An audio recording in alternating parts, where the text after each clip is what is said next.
Ice Cream Conversation. Ice Cream Conversation. Let's go. Forever on the grind all day, every day. Ice Cream Convos, always real, they never play. Download the podcast, listen on any day. Why didn't I do this sooner? Only thing you ever say. Xaviera, best host of all time. All of the faithful listeners will say they never lie. Check every story they run, like me with the rhymes. When other shows report anything, it should be a crime. Entertainment news, yeah, I gotta get mine from ICC, and you should be inclined to do the same if you got half a mind. I do co-sign this lady to shine like Frankenstein. Cut it today design. IceCreamCombos.com. Tune in, yeah. This influence by IceCreamCombos.com.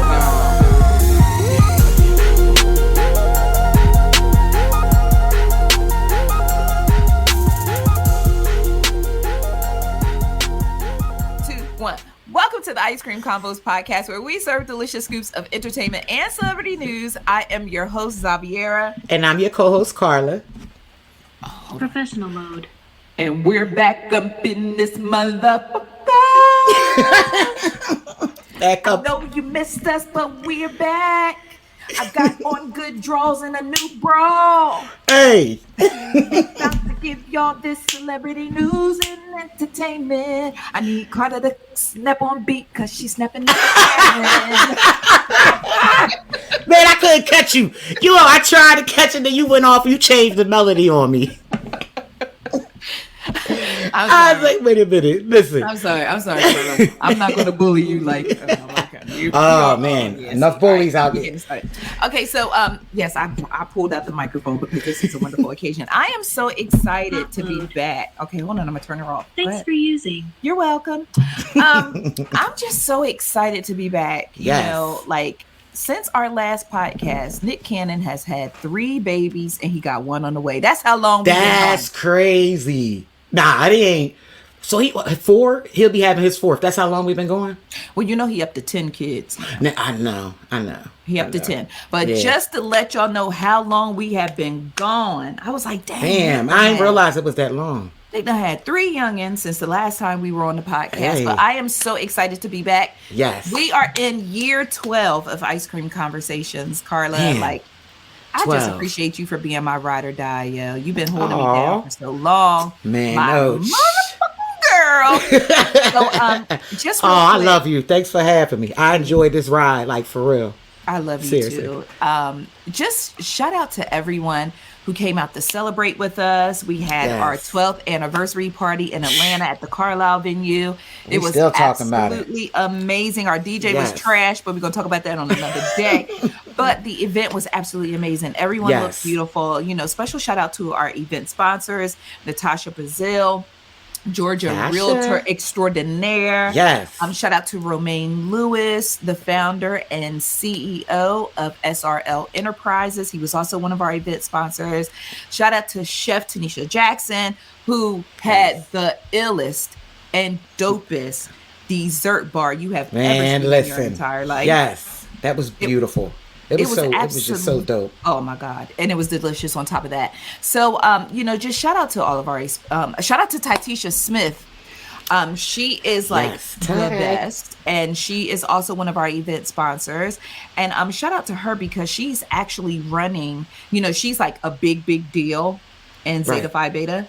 Right. And did I say that right? Zeta Phi Beta, right? I said that right? Don't listen. Okay. Don't start. Hold on. No. I got to make sure I say it right. Yeah, because Ty, you don't want, listen. I don't want Ty be on a horn. You already know.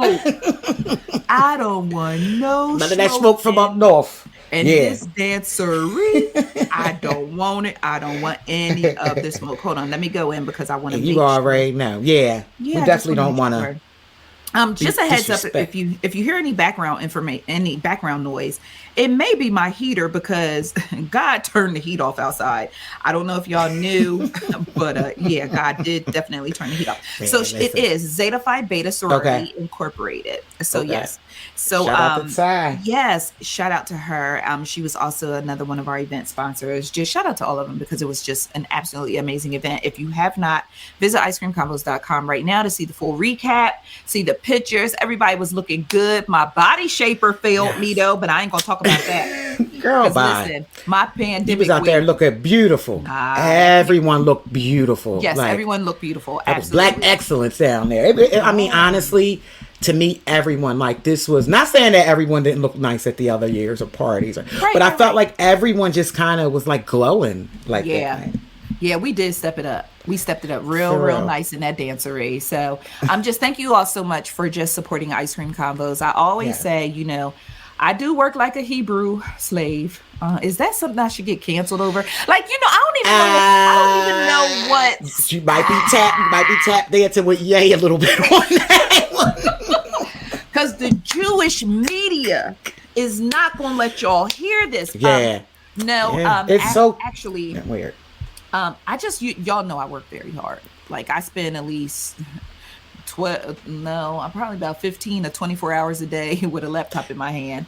Yeah, that's much better. I was going to see what you was going. I thought you was going to try to lie and say 8 and something. Try to 8 and skate on me. Like, nah. But yeah, I work really hard. But at the end of the day, Ice Cream Convos is able to survive because of the support from our readers and our listeners and people who just support us and share our stories and comment and all that good stuff. So I just wanted to start out just by saying thank you. And thank you to everyone who tunes into the Ice Cream Convos podcast. Now, before we get started, I just want to remind you, be sure to subscribe and rate our podcast wherever you listen. And then comment, like drop down in the comments or like rate it and let other people know why you love us. Yes. Talk to us. You know what I'm saying? So let other people know why you love us. Talk to us. Let us know your thoughts on the episode. And maybe in about 2 or 3 weeks, we'll start doing the podcast live. So you can actually chime in real time. You can actually watch the podcast in real time. I have a lot of great ideas for this podcast. And it's time for Karla and I. Karla said, I'm going to let y'all know right now. Karla was like, look. If we bring this podcast back, ain't gonna be no dillying and dallying. Like she was talking to me like shit night, y'all. He was like, hey, we gonna be dedicated. You had to consistent. You had to do me like that. I ain't no bully. I ain't no bully, but you was dead ass serious. And I was like, okay. Because we promise y'all. Life be life. And Karla and I, we're moms, we're wives. Karla is an advocate in Philly. Like I'm down here trying to advocate for my own self. Listen, you wear about 10 hats down there. Yeah, but what I'm saying is sometimes life be life. And then we're like, okay, we can't podcast this week. We'll be back next week. And then next week turn into next month. And then next month turn into next quarter. And then, Nick Cannon has 3 kids on us. And so then we end up being back. But anyway, so we are here. We are ready to get started. We have a lot of topics to cover today. So I invite you to be a part of the show. Drop down in the comments below or wherever you're listening. Let us know your thoughts and we will respond, whether it's on social media, whether it's on the DSPs. We're gonna have this conversation. Oh, yeah. But Karla, today's episode 363, is titled Wake Up, Mr. West. And I don't think I really need to explain why. So if you have been out in these media streets, entertainment streets, any streets at this point in time, know that Kanye West is wilding. And one of the things about Kanye West wilding that really, really gets under my skin is the fact that outside of his egregious, violations towards the Black community, his own community, his family, his mama, himself, it's the fact that at one point in time, I sincerely and genuinely loved this dude. Right. Like I was rocking College Dropout before it was released because I got my hands on it. One of those. Okay, that early, the good old days. I was telling everybody, yo, when this dude hit, it's over. Yes. And, just to watch him over the years, just turn into the person that we have today is like really, I don't even want to say it's interesting to watch. It's actually sad to watch. It's disappointing. It's very sad. And so let's just pick up with the latest antics because there's no need for me to go through his Carfax report. We can just pick up with last week. So Kanye West holds a fashion show for Yeezy Season 9 in Paris, France, and he decides to jump out in the middle of this fashion show or whatever, what have you, with a White Lives Matter t-shirt on. And when I saw that White Lives Matter t-shirt, it was funny because I was like browsing, looking for content to write. And I saw Kanye West wears White Lives Matter t-shirt. And I said, I know you fucking lying. Because I know Kanye West does not have, and I pulled up the picture, and sure enough, there was Donda's son standing there in a White Lives Matter t-shirt. And I was like, why? So at that moment, I was like, okay, I'm done with Kanye. We've gone through the whole slavery was a choice. We've gone through all these other antics. We've gone through the MAGA hat.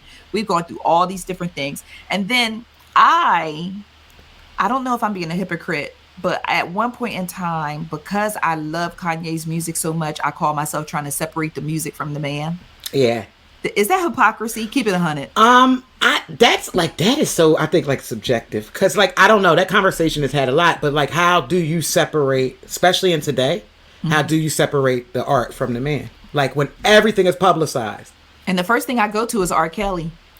Yeah. When it comes to separating the art from the person. Yes. Because I can't be in the room like, seems like you're ready. Wait a minute, who he talking to?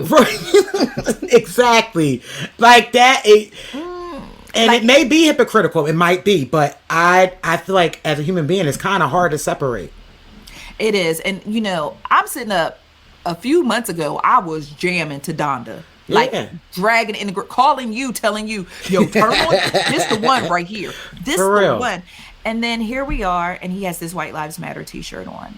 And so I was thinking about, the t-shirt, and of course it caused the uproar. You know how things are. So next thing you know, I see the White Lives Matter t-shirt everywhere. Now Candace Owens is standing next to him in a White Lives Matter t-shirt. Now Lauryn Hill's daughter and Rohan Marley's daughter, Selah, she was in the fashion show. She's wearing a White Lives Matter t-shirt. And then people like, Lord, not the daughter of the woman who gave us the miseducation of Lauryn Hill.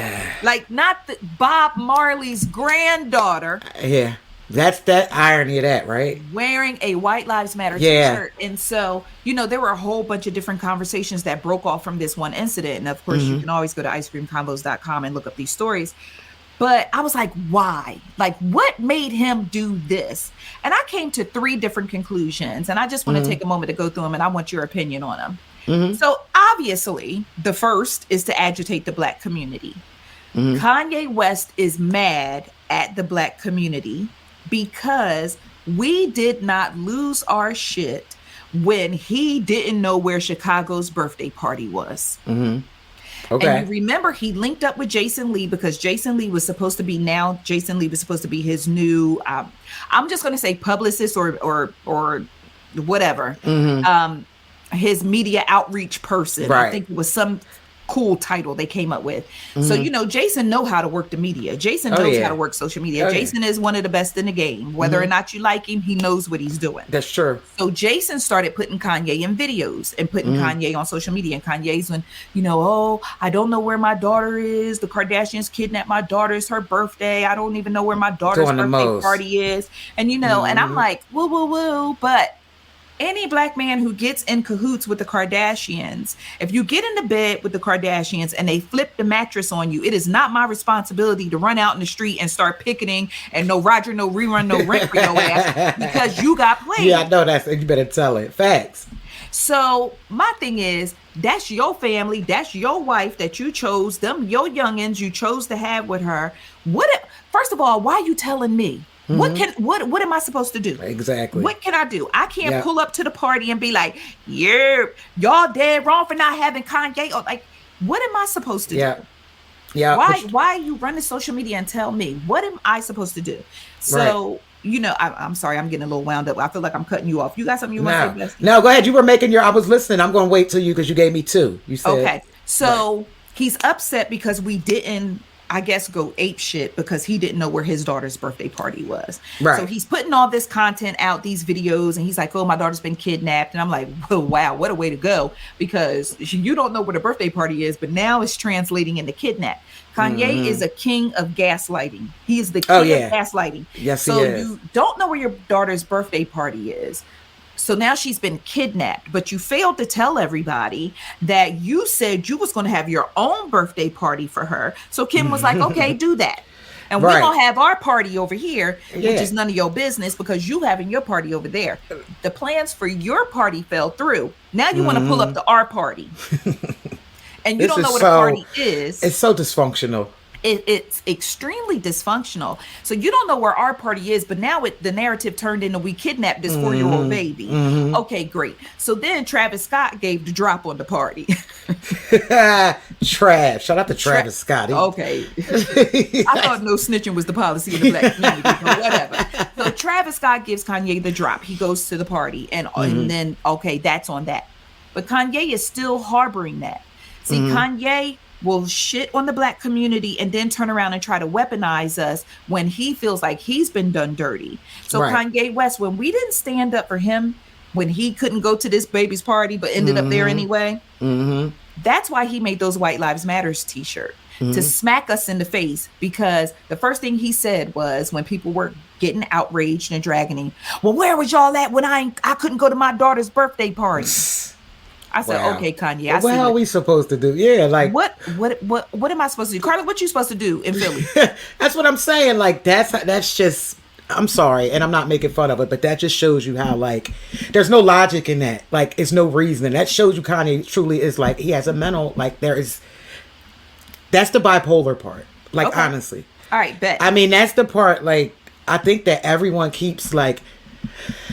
Once again, there's a stigma on, we already know mental health, and especially in our community, but I think we all forget, like, these are meltdowns. Like, I agree. At first, totally agree with what you're saying.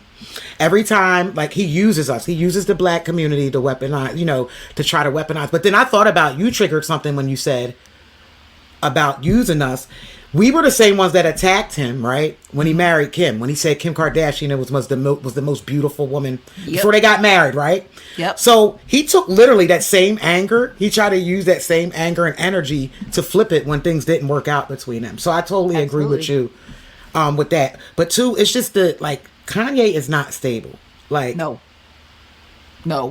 That I don't know how many more times we have to see it. Like. That's where I was like, oh my gosh, when I seen the White Lives Matter shirt, that's the first thing I thought. Like, and I thought first thing I thought was, here we go. He wants attention. He's always seeking attention, whether it's good or it's bad. He knew he was going to get attention for that. Two, like you said, he's stabbing the black community in the back, of course. And then three, I thought about like, okay, what's the bigger plan? What's the bigger play? Yeah. What's the bigger play? Say that. That's where I'm at, and I'm still kind of. Let me tell you what I think the bigger play is. Okay, tell me what you think. I got you. Tag me in. All right, tag in. Got you. Look, the bigger play is when Diddy spoke out about the White Lives Matter t-shirts. Right. Kanye flipped on Diddy, right, and called himself exposing Diddy by sharing their text messages. Right. Because they had this text message which exchange. was that's so petty.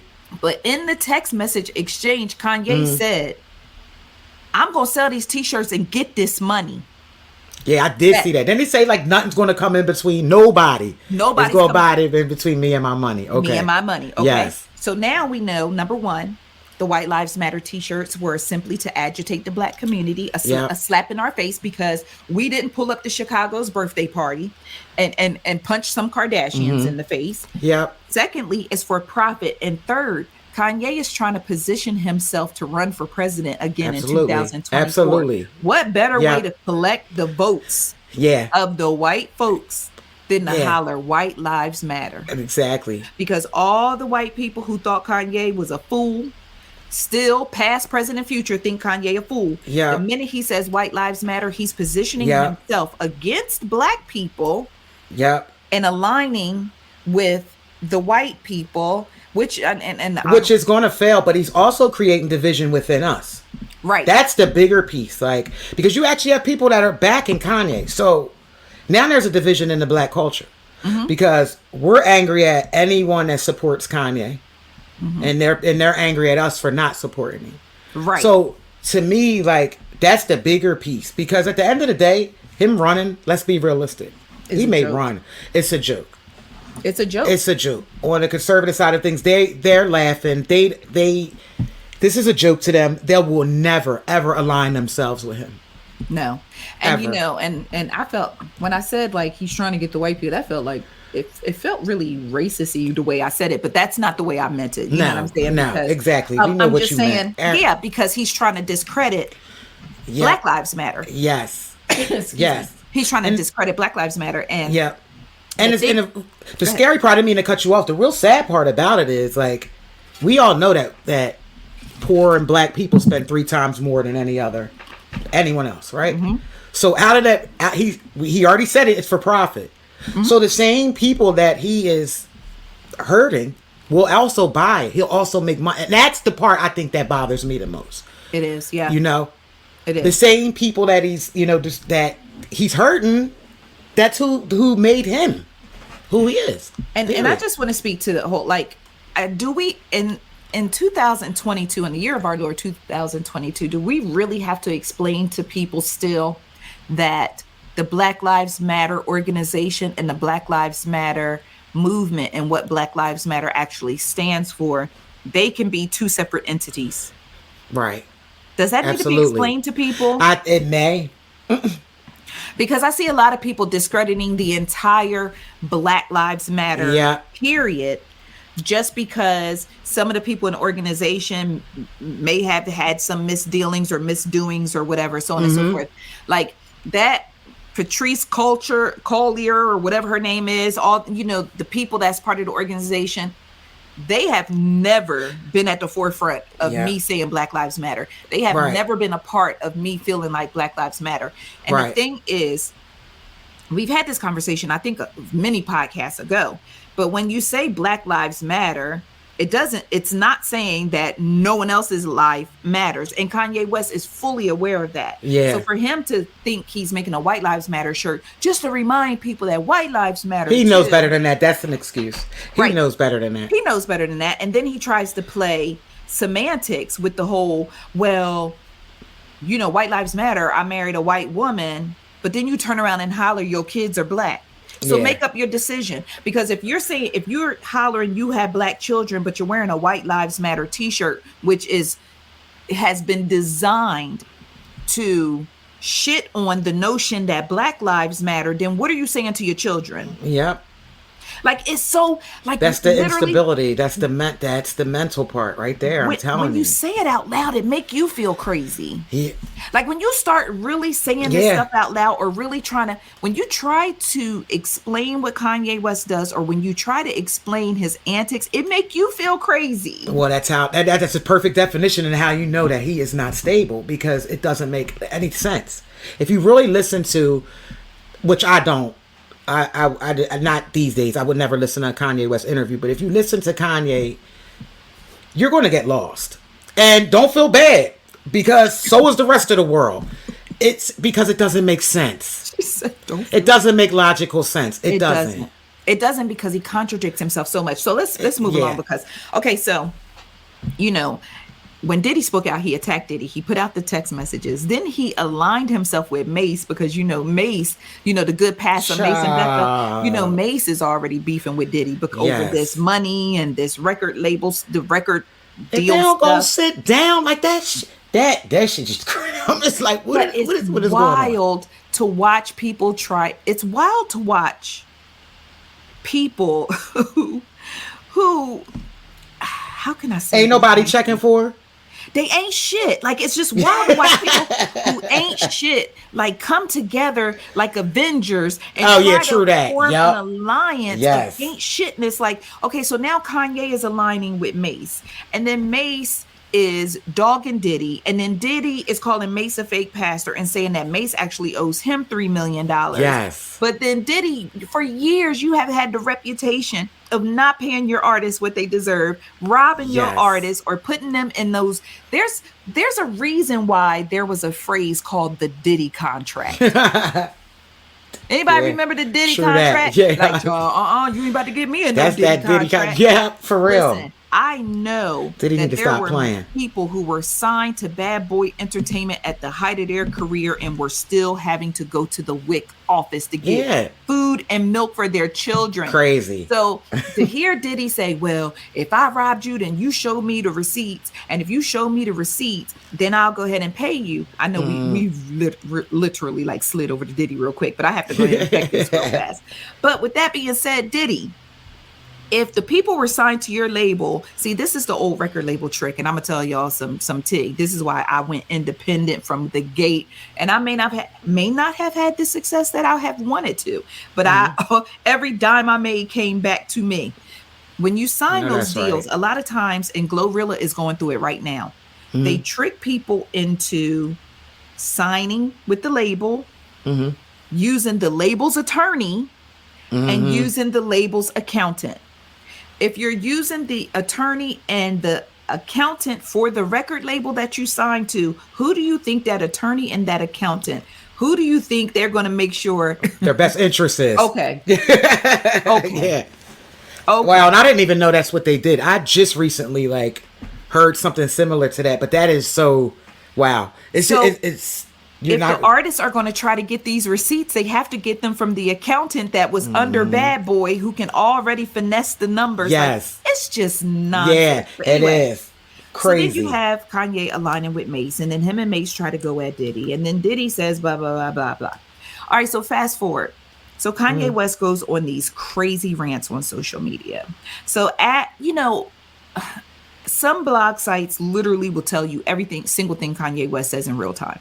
I ain't that site. Yeah. I ain't that site because I am human and I am so annoyed with this man. I just can't do it. And then we start weaponizing him. You become, when you keep repeating what he says, then you become a weapon too. Think about it. Because media outlets are huge. You know the power. You know the power. Yeah, I do. And I always try to be responsible. But you don't. And that's what makes that's what makes Ice Cream Convos so unique though. Right? I'll give you a snapshot, but I'm not going to, just like you said, literally give you everything that he said. Yes. Like for me to even get into it or get involved, it has to be a bigger picture. I will give you the bigger picture. And then after that, like all those little daily 5, 15, 20-minute updates, I'm not doing that. Yeah. I will give you the big picture. This is what's going on. And for the people who just woke up or just got off work, like, what is happening? I'm going to tell you what's happening. And then you can decide if you want to follow the breadcrumbs. So I know that's right. Johnny, I'm not doing it. But anyway, so Kanye starts going on these crazy, crazy rants. I check out. Like, listen, I'm going to be normal. I'm going to go live a regular life. So he's going on all these crazy rants. By the time I come back, he's been restricted from Instagram, suspended from Twitter because he made anti-Semitic remarks. So I'm like, oh boy, okay, I knew this was going bad. Yes. All right. So then the shop, he was scheduled to be on the shop. You know, the shop is the TV show Maverick Carter, LeBron James, where they have people sitting in the barbershop. And one guy sits in a chair and gets a fake haircut. And they talk about just like, little quick hot topics. Right. And they had invited Kanye West. They said he was already booked before all the semantics and drama and all that kicked off. Why? But go ahead. Like, did we need this to cancel, to stop inviting him at the table? Like, that's where I guess I'm at with it. Why are we still inviting this guy to sitting him at the table? Okay. And all he gonna do is sit at the table and tell you the food nasty. Yeah, throw a tantrum and flip the table over, right? Absolutely. Like, sorry, No. So, the shops announced. I'm sorry, y'all. I'm eating. And Karla starts to stop talking too fast. You good? Listen. I'm sorry. You all right. You are definitely out of keep. So look. So he was invited on the shop. He gets on the shop, and they were thinking, I guess Maverick said they talked to Kanye ahead of time. Like, listen, you gonna come in here, sit down, behave. He's like, yeah. Good luck. He's yeah. So they're like, okay. Did the interview. Kanye went in there and slapped the hell off. Okay, now here we are. So then they had to throw away the episode. They said they are not going to air the episode because they don't condone hate speech. He came in there on some more anti-Semitic mess, talking crazy about Jewish people. I'm surprised. so on and so forth. Oh, shocker. Okay, so they pull that right. So then he goes on Tucker Carlson somewhere in between there and starts talking. Made no sense trying to explain this White Lives Matter t-shirt. That's why I know that he did it out of spite, because every single person he talked to, he gave them a different excuse for this White Lives Matter. Yeah. So that's how you know, like, you just did it for clout, attention, being spiteful, profit, and you trying to align yourself for a 2024 presidential runs. Okay, so fast forward. So now with all this writing on the wall, okay? All right, kids, let's pull out the flow chart. Okay. So with him having a White Lives Matter t-shirt on, with him being banned from social media accounts, Instagram, Twitter, with the shop pulling his episode because he went in there and violated. Drink Champ said, he can come over here. That's probably the most disappointing thing I think in entertainment news I heard all week. Being that's one of my favorite, was one of my favorite. I'm very disappointed. Listen, I'm very disappointed. Straight up. When I looked up and saw Nori, and the crazy part is, if you've ever watched Drink Champs, if you're familiar with Noriega, you know Noriega can have the excited energy of a child on Christmas Eve. And that's one of the things that we love about Nori, because even though he's a grown man, his energy is so infectious. It's childlike sometimes, and it's childlike in a good way. Like, it's just so, he is genuinely happy. When Nori happy, he genuinely happy. Yeah, he is. Inquisitive, he is genuinely inquisitive. Nori will literally ask you, what does that word mean? Because I don't know. Like Nori is very, very authentic in that way. But when Nori jumped out, and he was so proud and so excited to let everybody know he was bringing Kanye West back to Drink Champs, I said, this the hill that Nori and DJ EFN and Drink Champs about to die on. For real. This the Seriously. hill. Y'all just got a BET award. Hip Hop Award. With, you tied with Carisha, please, but that's a different story. But you just got this BET Hip Hop Award. You just talked about how you were finally proud of yourself. And I think getting that BET Hip Hop Award is what made Nori feel validated. And made him feel like he had the chops and the intellect and the everything else that he needed in order to pull this interview off with this man that was so volatile right now. Kanye West is literally a walking canister of gasoline, and anybody who sits down with him is considered a match. And this Negro gonna blow up in your face. If you're not a licensed psychiatrist, leave him alone. Leave him alone. If for you real. are not a licensed psychiatrist, leave Kanye West alone. Nori welcomed Kanye to that podcast. Had a 3-hour podcast with Kanye. Now, here's the thing.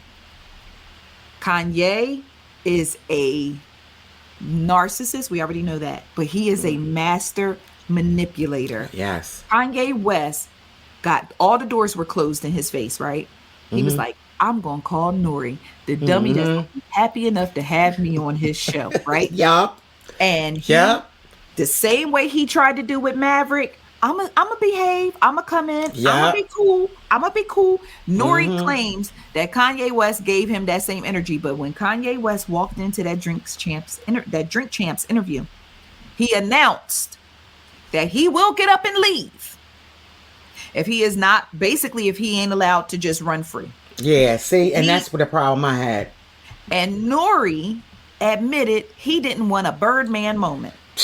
He didn't want Kanye to get up and walk out. So he allowed Kanye to run amok on his show. Disgusting. And when he did, the one thing I am going to say, and be fair to Nori, is he did attempt to give Kanye pushback.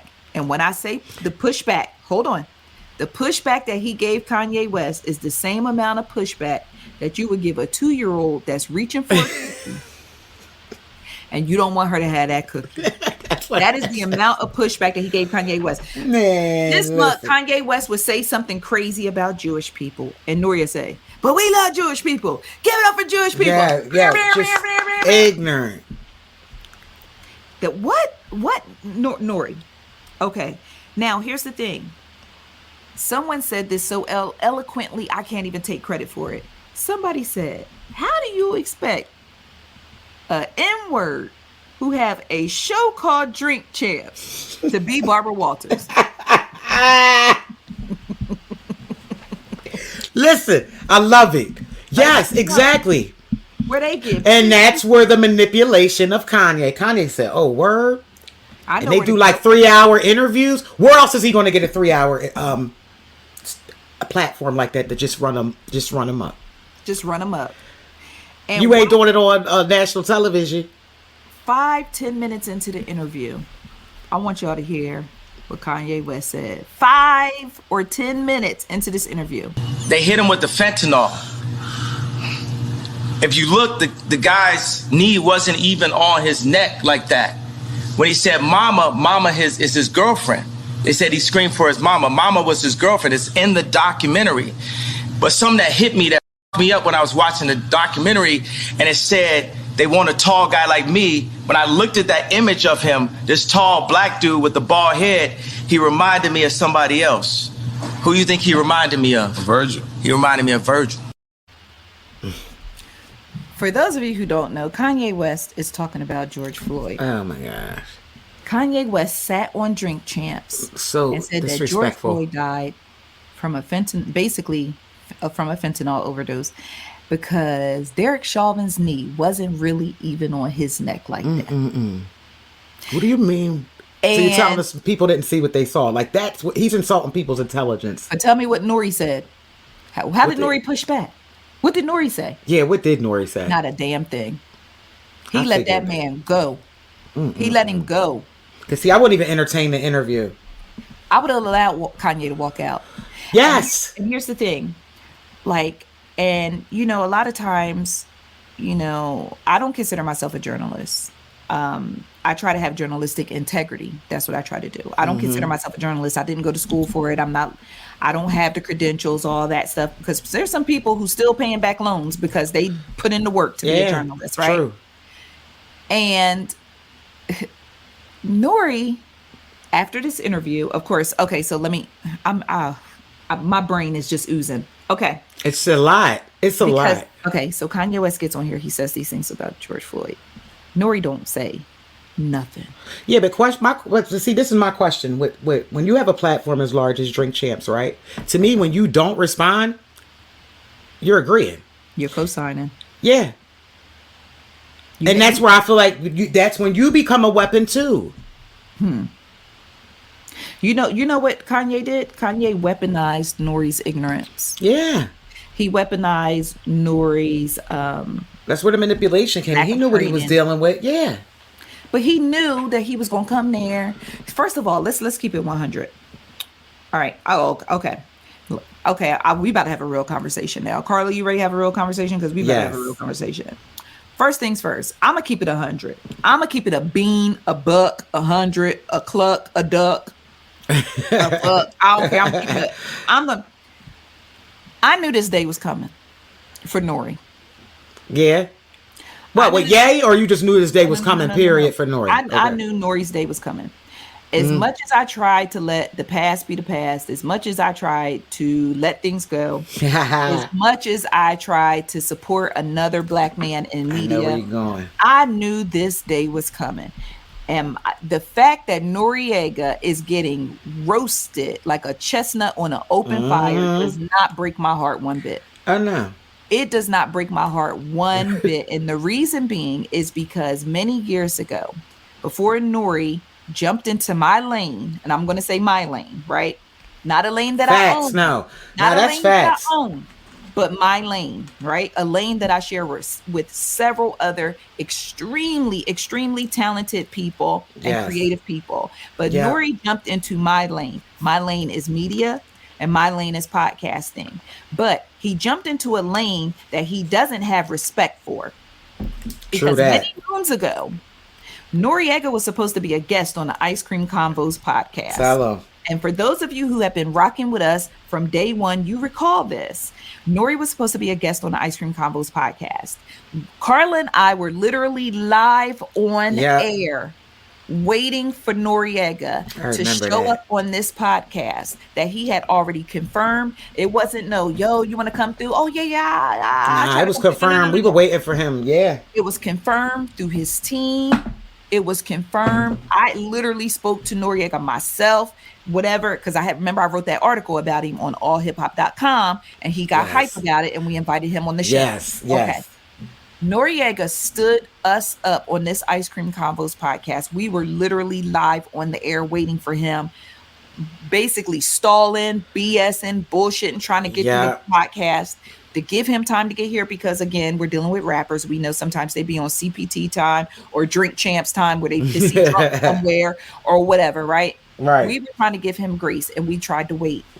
And I started reaching out to his people. His people not responding. Finally, his people respond and tell us that Nori is sick and Nori is not able to come on the podcast because he is not feeling well. And I was like, oh, dang. Well, so I'm like, had us feeling bad. Had us feeling bad that he's sick, right? But at the same time, I'm like, but y'all could at least let us know. Right. You know what I'm saying? Because we on this podcast, we got our listeners sitting, waiting to hear. You know, we had a great podcast planned for him. Yeah. Y'all, I went on social media and Nori was live streaming from the club. Yeah, that was crazy. That was the craziest. That was so disrespectful. At the Urgent Care Center, he was live streaming from the club, and his people literally told me a bold-faced lie and said that this Negro was sick. Yeah. So, with that being said, from that moment, for a long time, it was fuck Nori on everything for a very, very long time. But eventually, you know, you got to get over it. You got to let things go, you know, blah, blah. Me harboring stuff against him ain't going to do me no good. Okay. Oh, now all of a sudden, Nori want to be a podcaster. I wonder how he would feel if someone didn't show up on his podcast. Yep. He hops in my lane, unequipped, right? Yes, facts. Listen, he's a rapper. He has a name. He was given a platform. He pulled out all the liquor, and they sit there and they get drunk. He has access to people, smoke and get drunk, and they have sometimes great, interesting conversations, and sometimes it's downright embarrassing. Yeah, true that. That's like true. Like the case of Kanye West. Downright embarrassing. Yeah, very embarrassing. You know, they took a L. So the fact that Nori is getting dragged in the streets of social media don't hurt my heart one bit. Nah. I don't particularly celebrate somebody else's fails, but it don't hurt my heart one bit. And he's not really sorry. I don't think he's not sorry. This is the karma that this Negro sowed years ago in the streets of Ice Cream Conversation. His Ice Cream Convos cones are coming home to roost. and this is what it is, you know? So he allowed Kanye West to sit up and say this stuff about George Floyd. He allowed Kanye West to allude to the fact that Louis Vuitton killed Virgil and Virgil Abloh, the incredible designer who passed away from cancer last November. He allowed Kanye to allude that Louis Vuitton had something to do with Virgil's death.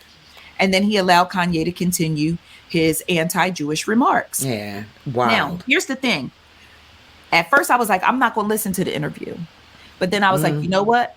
To give a fair assessment and a fair I don't know how you did opinion, I'm going to listen to the interview. When I tell you, I tried to listen to the interview maybe 15, 20 minutes in. Destiny, my daughter, my junior CEO, looked at me and she said, what is he talking about? Yeah. Like, my brain is hurting. She's 14 years old. She said, my brain is hurting. She was like, Mommy, like, this doesn't even make sense. That's right. Kanye got on Drink Champs and talked about the Jewish community and how the Jewish community needs to do right by his people, and he gonna basically keep his foot on them, you know, or keep coming at them until they do right by the black community. What do you mean the black community? You said white lives matter. Make it make sense, Kanye. And when did we vote? We don't want you. We don't want you as our leader. Period. You don't speak for me. Yeah, and that's the thing. You don't speak for me.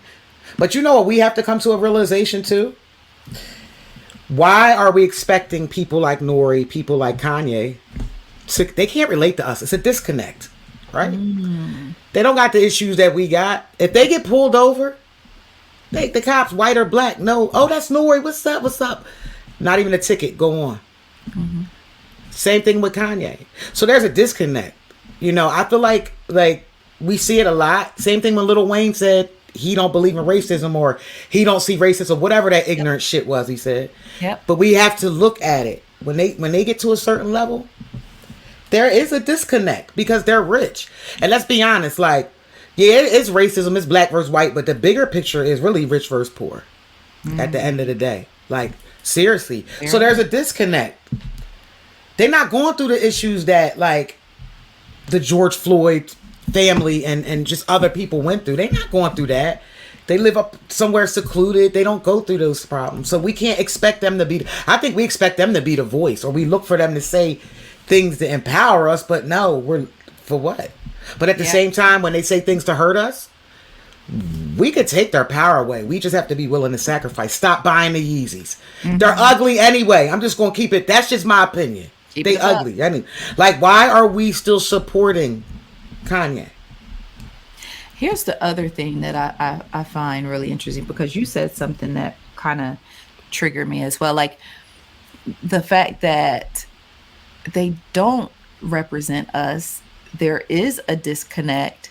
And the only time they care, like people like Kanye, the only time that they care about black people is when they want to weaponize us. Yeah. Or when they need backup. TI. Remember when you go down? We're gonna get to that. Remember when you go down the street and you about to fight somebody, you get beat up. You turn around to everybody like, "Why y'all didn't help me?" Yes, exactly. That's what it is. Ain't nobody tell you sit up and talk shit to that dude all day long, and he punched you in the mouth. And now I'm supposed to come down here and get beat up too? Exactly. We told That's what you I'm saying. to stop talking trash to them people. Yeah. And the thing is, you know, with Nori, you know, like you said, I actually enjoyed Drink Champs. Yeah, I did. I watched the Shaquille O'Neal interview. Dope interview, right? Dope interview. But guess what? And let me tell you why that interview was dope. Shaquille O'Neal refused to drink alcohol. Oh yeah, they're the best interviews. They are.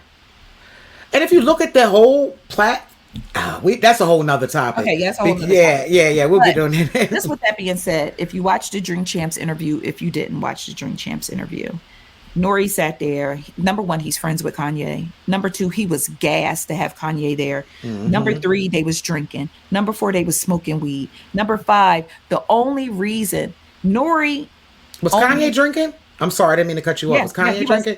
Yep. With psych meds? Or maybe he wasn't taking them. So, it's so many things wrong with this. Go ahead. At the end of the day, like, my thing is, there are some days, and I'm just going to be honest, there's some days where I wake up and I don't even want to write this entertainment news because I'm so burnt out. Like, the entertainment, yes. The celebrity news, no. Yeah. Like, I am completely and solely burnt out on celebrities, but I do realize that my audience really loves the celebrity news side of things. Yes. And that's what really kind of pushes my platform forward. So I have to kind of stay in it, but I'm so burnt out on these people. And if I could literally ignore some of these people for the rest of my goddamn life, I would absolutely do so. Because, you know, Kanye West, did he forget that he was marching in the Black Lives Matter protest? Did he forget he started a fund for George Floyd's daughter? And then you turn around and say that her daddy died of an overdose just because you're friends with Candace Owens, and you went and watched her crooked ass documentary, her one-sided, skewed documentary, because Candace Owens hates her own blackness and she hates the black community. And that's mental. I don't know if she's been diagnosed, but it's something there with her too. Like there's a clear, deep-rooted like hatred. It is for yourself. It's self-hate. It's a self-hate. It's a self-hate, and you know, so. The thing is with Nori, after the interview came out and everybody, the numbers was running up. Of course, the number, and that's at the end of the day, let's just be honest about what it is. It's about the numbers. You know, there's some people that I write stories about. I don't care about these people, but I write the story because I know I need the numbers. And I know that somebody out there cares about these people. It's them views. Right. But I will not sacrifice my integrity to get numbers. I'm not going to tell y'all certain things or say certain things just to get the numbers. But there are certain, I'm going to be fully transparent. There are some people I don't particularly care about. I don't care if they was on fire. I wouldn't drop a Tic Tac on them. I don't know. I know that. But, you know, I have to give my audience what I know that they want. Of course. But Nori, this was so self-serving and it blew up in his face. Yeah. The only reason why Nori brought Kanye back there because he knew Kanye was hot And I mean hot in a very bad way. And want them views. He was hot. He wanted those views. And keep that momentum popping after the award. Like, I get it. But not Ye. There's so many other people you could have grabbed. Yep. For views. But he got Ye because their last Drink Champs interview did a whole bunch of numbers, right? Of course. And then Kanye told Nori, like, he kept telling him, like, this gonna go up. This gonna go. Like, during the interview, he was telling him, like, oh, this going up. Like, this, we doing numbers. Nori got those numbers. Those numbers took off. But at what cost? Yeah. At what cost? Now, this what Nori out in the street talking about. I did not realize that the George Floyd statements on my show was so hurtful. And you got to realize it was the first 5 minutes of the show. Like when he walked in, he told my producer, he said that if he'll stop filming, that he'll walk out. So I didn't want a Birdman moment. I didn't want a Birdman moment with Shaw, like, you know, where Birdman walked out.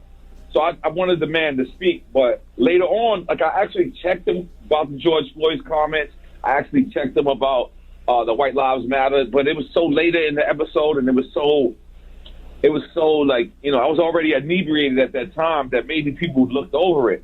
But I apologize to the George Floyd family. I apologize to anybody that was hurt by Kanye West comments. Although I do support free speech, I am black. And He black. There's so many things wrong with that. He was better off not saying nothing at all. Not saying like nothing that at all. did him more. Yeah. Number one, that's the disconnect. How did you know those comments? You said you didn't know that those comments were going to hurt people. How? Yeah. How you didn't like, know? That's the disconnect, though, that I'm talking about. Like, that's the disconnect. And then you at the end of the show, I'm like, oh my gosh, just miss me with it, man. Like the apology itself just made it worse to me. But the thing is, he was bragging about once the backlash started about the interview and about what Kanye said. Nori got on social media and was bragging. He said, my Ye interview did more numbers than football.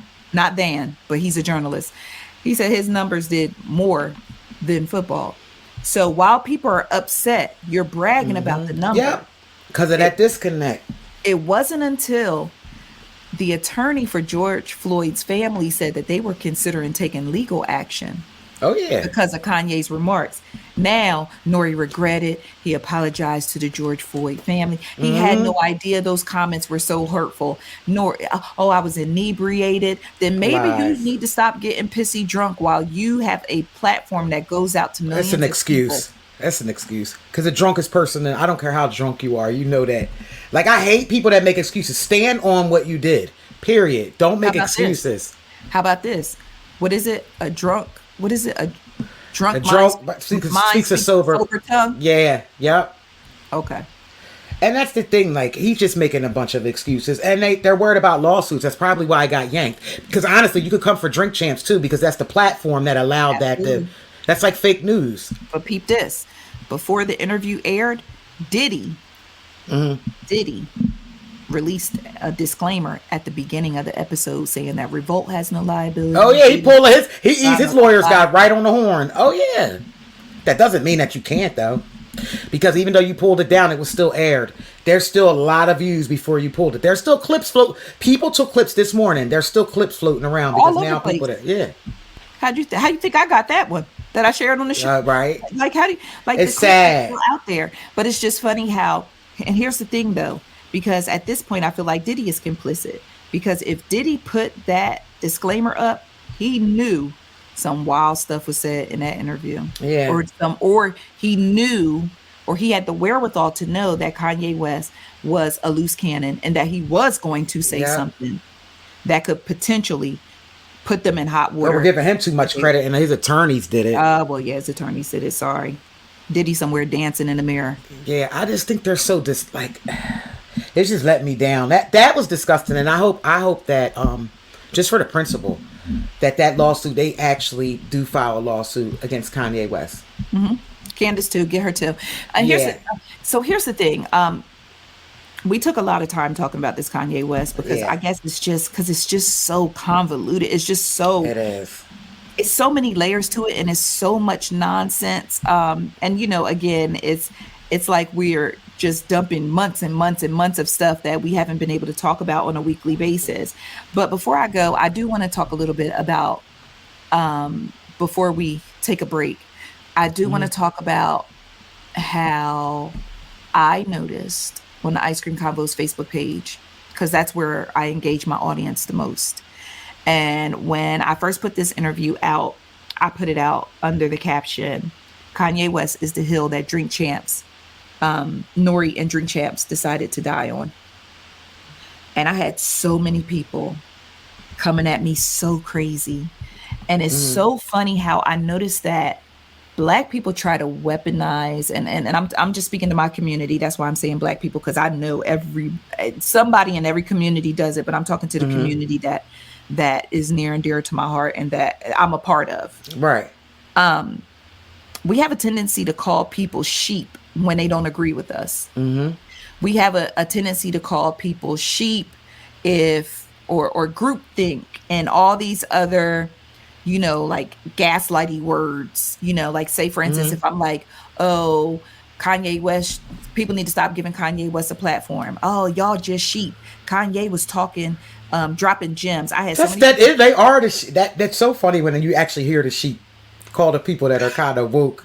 That's hilarious, but go ahead, because it's like the little lamb calling Mary a sheep, huh? Yes, it's hilarious. It's so funny. Yeah, so you know, I saw a lot of people referring to other people who thought for themselves or who didn't agree with the things that Kanye West was saying.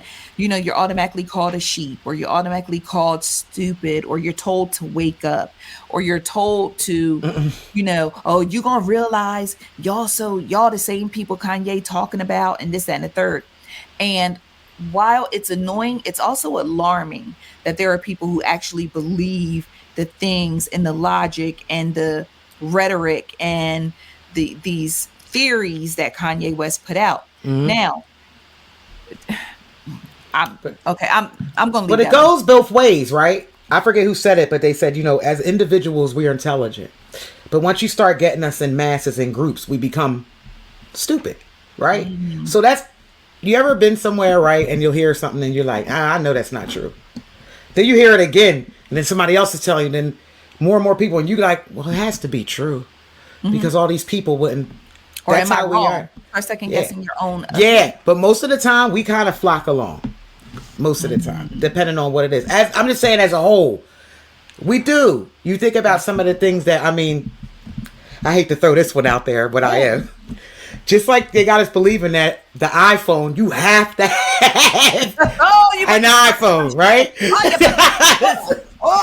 There are a million different phones out.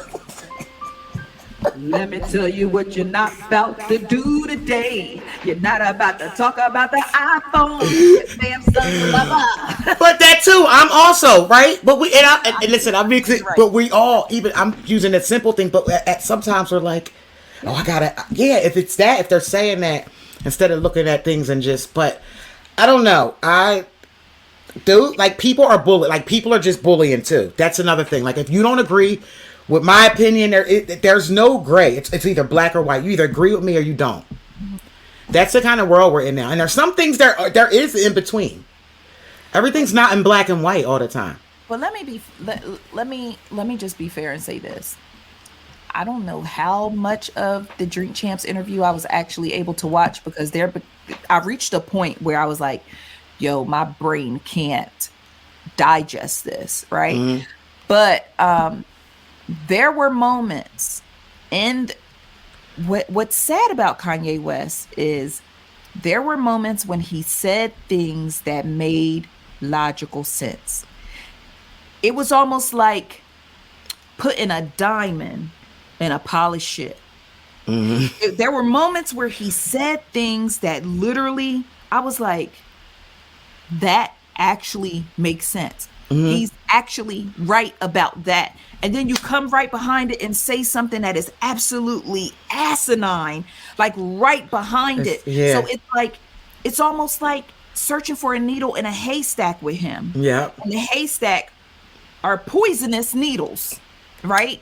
Yes. And so it's like, So then you had people that was like, nah, Kanye was dropping gems. Y'all just sheep. Y'all just too slow. Y'all ain't woke. Y'all need to wake up and all that. And it's like, no, I feel like I have the intellect.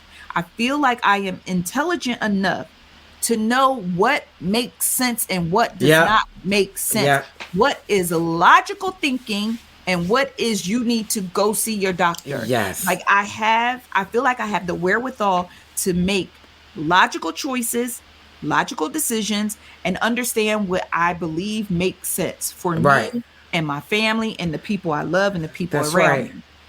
So that doesn't necessarily make me a sheep because I don't agree or follow. Just listen, I could tell you right now that Chitty Chitty Bang Bang was sitting on a fence, my G, and she was trying to make $1 out of 15 cents. So let me tell you something. But the only reason why she couldn't make that $1 is because the man took all the nickels, all the dimes, all the quarters, all the pennies. Not the fact that Chitty Chitty Bang Bang ass was 85 cents short. But if I say it with enough conviction, if I say it with my whole chest, if I get riled up enough, if I get a whole bunch of other people who said they saw Chitty Chitty That's Bang what it Bang is. It's the people.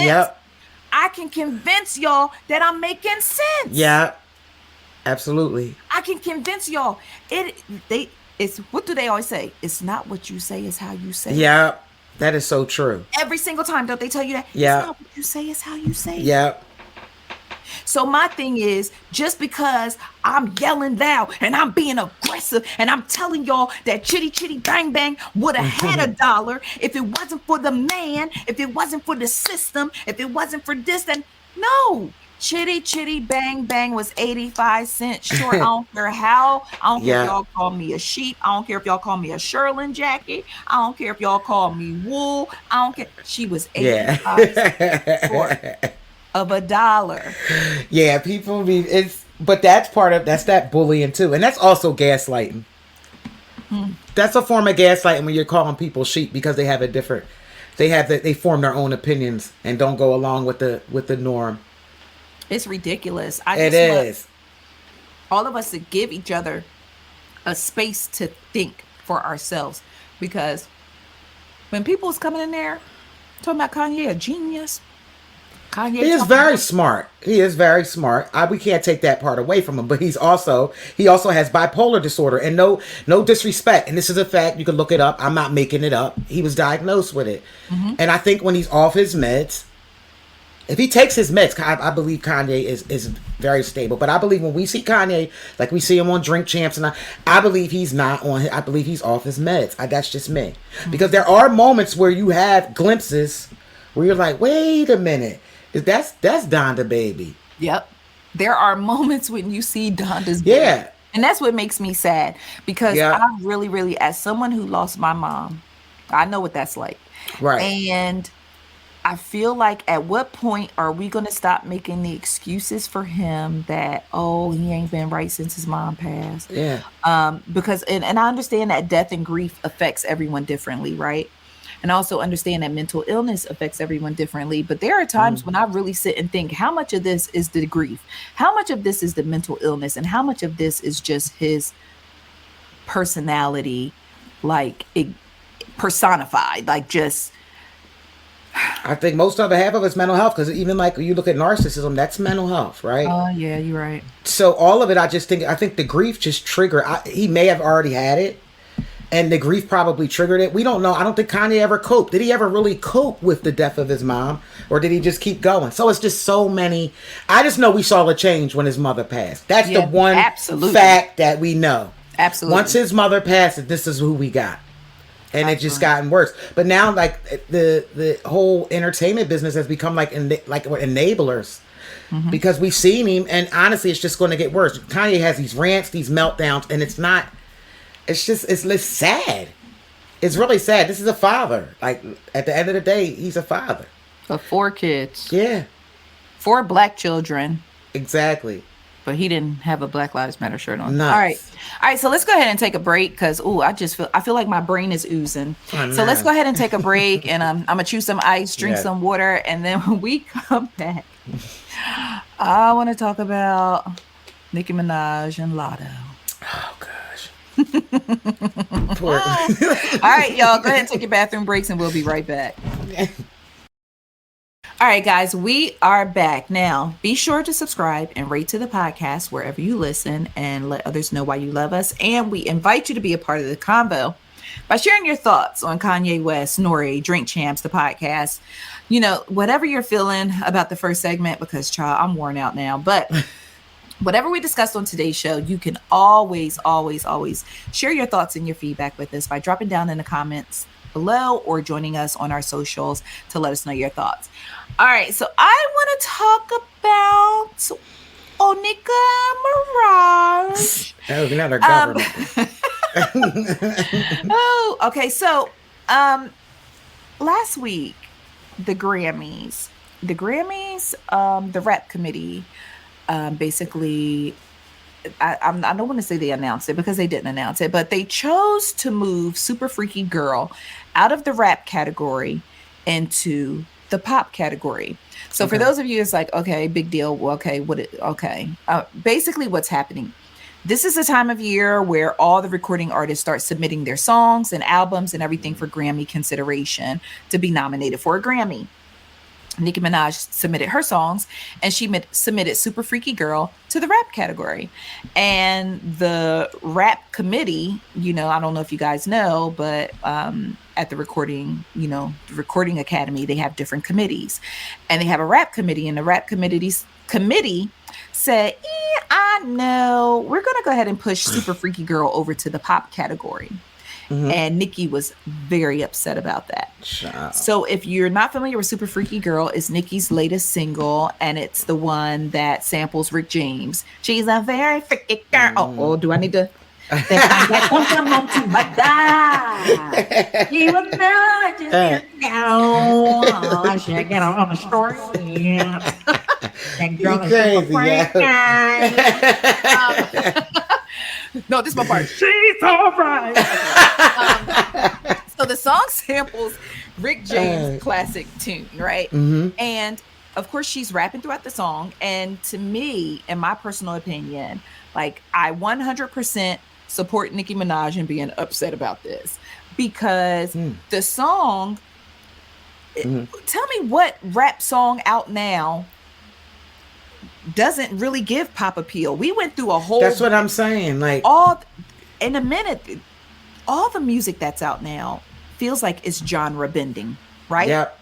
You have Beyonce, who is considered an R&B artist, right? Mm-hmm. But she's rapping on her songs. Yeah. She's rapping on her songs. So you know the bridge between R&B, hip hop, and pop. But pop, pop, I always thought, especially now, pop just means popular. Like, the genre of pop just means popular. Like, what is, you explain to me then, what is the genre of pop? Pop actually means popular music. It does. So but that's what's the big deal, though. Like, I don't get pop for some. I know you think of bubble, or you think of like bubble gum, Britney Spears, pop, right? NSYNC. Type and sing. Gotcha. Oh, don't get me started. Girl, you wanna be a fool, but you may hate me, but it ain't right. Y'all know that. Because I think it's changed over the years. Like, you know what I mean? Like, I think back in like 80s, 90s, that's what it. But then as it went on, like, everything's pop music to me. Like, I thought everything was pop music at this point. Right. But in the case of Super Freaky Girl, you know, Nicki considers herself a rapper, right? She's rapping on the song. Right. She's rapping like,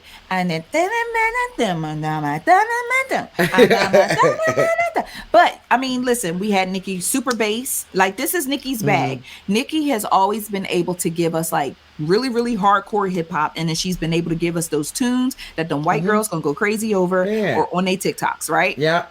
All right. So Super Freaky Girl. The rap committee was like, no, we're gonna move this over to pop, and Nicki was upset about that. And now her being upset about that, I give that to her. I give that to her 100%, only because so many times in the past we have seen songs, Hotline Bling, I know, Right. Hotline Bling, that's pop is all get out, but it won the rap category. Right. Drake literally said, What? "Ever since I left the city, you." He Yes. was singing, and it Right. still got rap, right? So, okay, but hear me out though. Hear me out. 'Cause Okay. I can see you about to get me. I can see you about to get me. but No, I got questions, but go ahead. No, I'm fine. That's Okay, don't go forget ahead. your questions. All right. So I totally understand her being frustrated or perturbed, for Right. lack of a better term, right?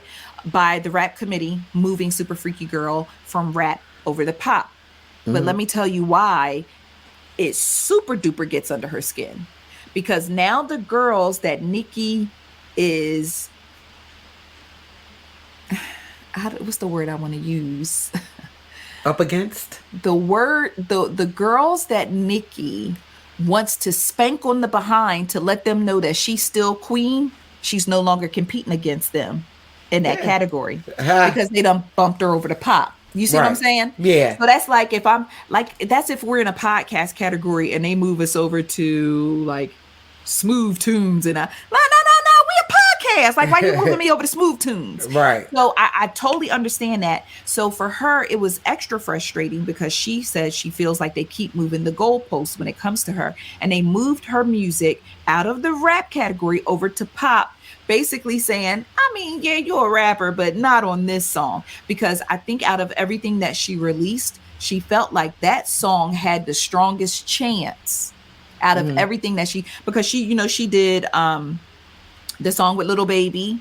So, what is it? I forgot what it is. The song with Little Baby. And that was all right, but Super Freaky Girl was the one that really caught heat and caught wind, right? Right. So it's almost like you put several songs out there for Grammy consideration, but the one that you feel is the strongest is the one that gets moved. So I understand her being frustrated in that because, number one, she has to show all the girls that she's still the queen. And if she's moved out of the rap category, then she can't call herself the queen of rap when these Grammy nominations come out. Okay, go ahead. You had questions. I want to know who's in the pop category because I'm thinking guess of what? it like, is she she's scared over there? Because But here's Nicki, the see, thing. let's keep it real. Nicki's used to being on top by default for so many years. There it is. She's Go so ahead. spoiled There it because is. there was no one else. There was no one else. And instead of her embracing every new female, there's always something. Every time there's another female rapper that is popping. If you notice, every time another female artist is popping, Nicki's got some damn issues with something. Yeah. Every time. Every single time. And here's a tantrum, and she throws a tantrum. And then we got to listen to it for days or weeks or whatever. But here's the thing. I was rocking with her as far as the rap committee moving Super Freaky Girl over because she was rapping on the song. Nah, Bessie. Like, seriously, I was with her. But she lost me when she called out Latto's big energy. Oh, yeah. Latto, that's- why is everybody picking on, everybody's picking on Latto? What's up with that? First it was Kodak, because Kodak felt some type of way. He's mad about the BET Hip Hop Awards. Yes. And now you coming for Latto. And that's sickening because you supposed to be her mentor. Like, how is a mentor coming for the mentor? You supposed to be passing the torch, Nicki. Like, what's really good? Not if you want to still hold it. That's the problem. Not if you want to still hold it. But listen, not even that. Here's the thing. Like, idealistically, right? You would think, all right, first of all, we still, obviously, clearly, we're still dealing with the notion of there can only be one queen of rap. We're still dealing with that poor mentality of apparently that there can only be one queen of rap. But it wasn't like that always. Back in the 90s, like remember we're talking about like, I forget who said it. I watched the interview the other day back when you had Latifah, Moni Love. Like this, there were several queens. This is some new age shit. This is some Nicki Minaj shit. But all right, not to pull Diddy back into this, but do you feel like Diddy had a hand in creating the whole hierarchy of females in rap? Because you got a good point. You just brought a point when you said back in my day, like we had all our faves all together doing jams together. Yeah. You know what I'm saying? Dope collabs. Like that's right? what I'm looking at with them. They so You had your MC Lights You Yeah. had your Queen Latifah. Queen Latifah, Yeah. her name was Queen Latifah. Yes. She never acted like she was above anybody Exactly. else, There right? it is. There it is. You Exactly. had MC Light, you had Queen Latifah, you had Moni Love, you had Boss, you Yes. had You all go these even further back, Roxanne Shante. Like you could, it Roxanne was Shante, so. all of them. Yeah. And guess who Roxanne Shante was going at? She wasn't Who? going at another female. No, She that's was right. going That's at them- true. That's she was so going true. at them Yep. dudes over Yep. in- She was. Yeah. going True at them that. dudes, right? True that. So, but then when Diddy came along, right? Diddy, Biggie, and they presented Kim. Right. They you got a put good. Kim out there. You might be on to something. And Yep. they put Kim out there, what they call her, the Queen, The Queen Bee. Bee, and then you had the beef for her and Fox.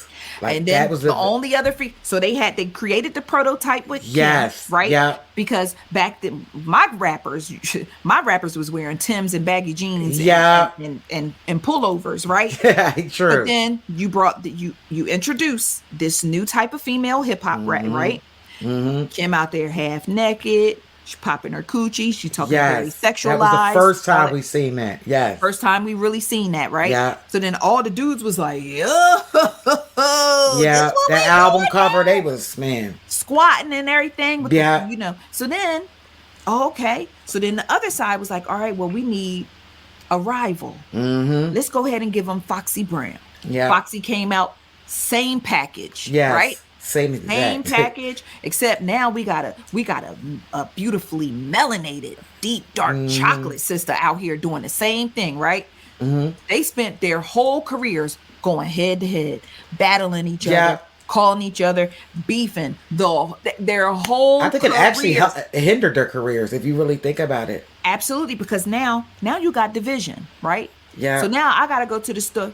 I gotta go to the store and decide if I'm Team Kim or if I'm Team Fox. Yeah, in the same city at that. In the same city, unless you just don't care and you're just here for the music. Yeah, So in my for real. case, I was just here for the music. Yeah. Right? So I was jamming. I was like, no time for fake ones. Yes. Just sipping. But I was like, ooh, baby. Word, me too. Like, Yeah, I'm here for them. I'm just here. like I was here for I'm just here everybody. for the music. I was Yeah. here for the music. I Yeah. went to see Foxy in concert, and I was jamming with Kim too. Mhm. All right, so I feel like that's when we started all this hierarchy, hip hop, like Queen. I got to be the top. Yeah. Then Nicki comes into the game, right? Now, mind you, there have been plenty of female rappers in between that time. We not acting like nobody else existed. But Right. what we're saying is nobody else was catapulted or given the attention or Didn't have pushed that to the impact top. on the game The like that. impact Yeah. on the game the way these women did, right? Yeah. Because you have people out there like Rhapsody who can wrap circles around your favorite Yeah. MC. There Yeah. are people out there, Rod Digger from Jersey. Come on, Rod Digger, Yes. that's my girl. Yeah. Shout out to Rod Digger because one time Straight this up. girl was trying to fight me and Rod Digger jumped in and stopped the girl from trying to fight me. So shout out to Rod Digger. So, Yes. you know, it's like there are females out there who are really, really spitting their lyricists. They're very, very talented, but Yeah. it seems like back to this Queen stuff again that Yeah. we only elevate one at a time, Yeah, or that's two at a it. time, Yeah. or it's always like we got to pick and choose, and I really, really hate that because Nicki came up under the same formula, whether or not you feel like you got it from Kim or whether or not you want to pay homage to Kim, that's cool. And I feel like Nicki did pay But she homage ain't have to her Kim. Foxy Brown. She never got that. That was the problem. Nicki was by herself for so long. No one else came up and was like, you know what? She didn't We have need the a- Foxy Brown, but guess Yeah. what? When Cardi popped up, that's the Foxy Mm-hmm. Brown. Now you have Nicki and Cardi out here acting like Marvel and DC Yeah. Comics fans.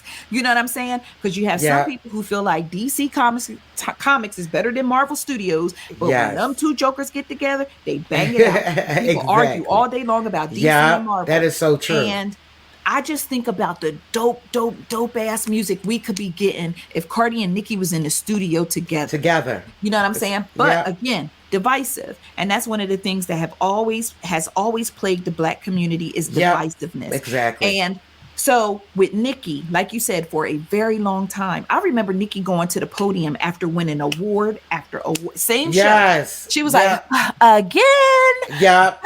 Yeah. Okay. I don't even know who to thank this time. Yeah, like, exactly. She was getting awards so much, and like, she was bored going up No, there. that's the trying to truth, come though. up No, with new seriously. stuff to tell y'all when y'all was Yeah. giving her these awards. Yeah. But then things shifted, things changed. And for every Michael Jordan, is some kid at home that's shooting hoops with his That's eyes right. closed. Exactly. It's some kid that's fighting somewhere to try to. So then when other females come into the game who start getting momentum and things of that nature, instead of being like, okay, I ain't out here by myself no more, Right. it automatically becomes a battle. She Survival of the It's fittest. intimidation. It's got to be, because I don't care who it is. It's always Cardi. But Latto, like, I mean, come on, like, I would expect. Okay, with Cardi, I expected, but with Latto being the age that she is, and actually, at what did she look up to Nicki? Man, let me tell you something. That's what I thought. Latto love Nicki Minaj. I know, like that's a what's fat so- kid love kid. Yeah, that's what makes it so bad. That's what I thought. Like, and so the thing is, what I didn't know was that Nicki had some underlying issues with Latto apparently before this whole Grammys thing took off, right? So then it became deeper than rap, no pun intended, when they moved Super Freaky Girl out of rap consideration to pop consideration. Mind you, nobody got nominated yet for nothing. Right. This That's is what I'm just saying. submissions. This stuff is beefing early. off of submissions. Yeah. We beefing. And you throwing off, people like, under the bus. Let that sink in.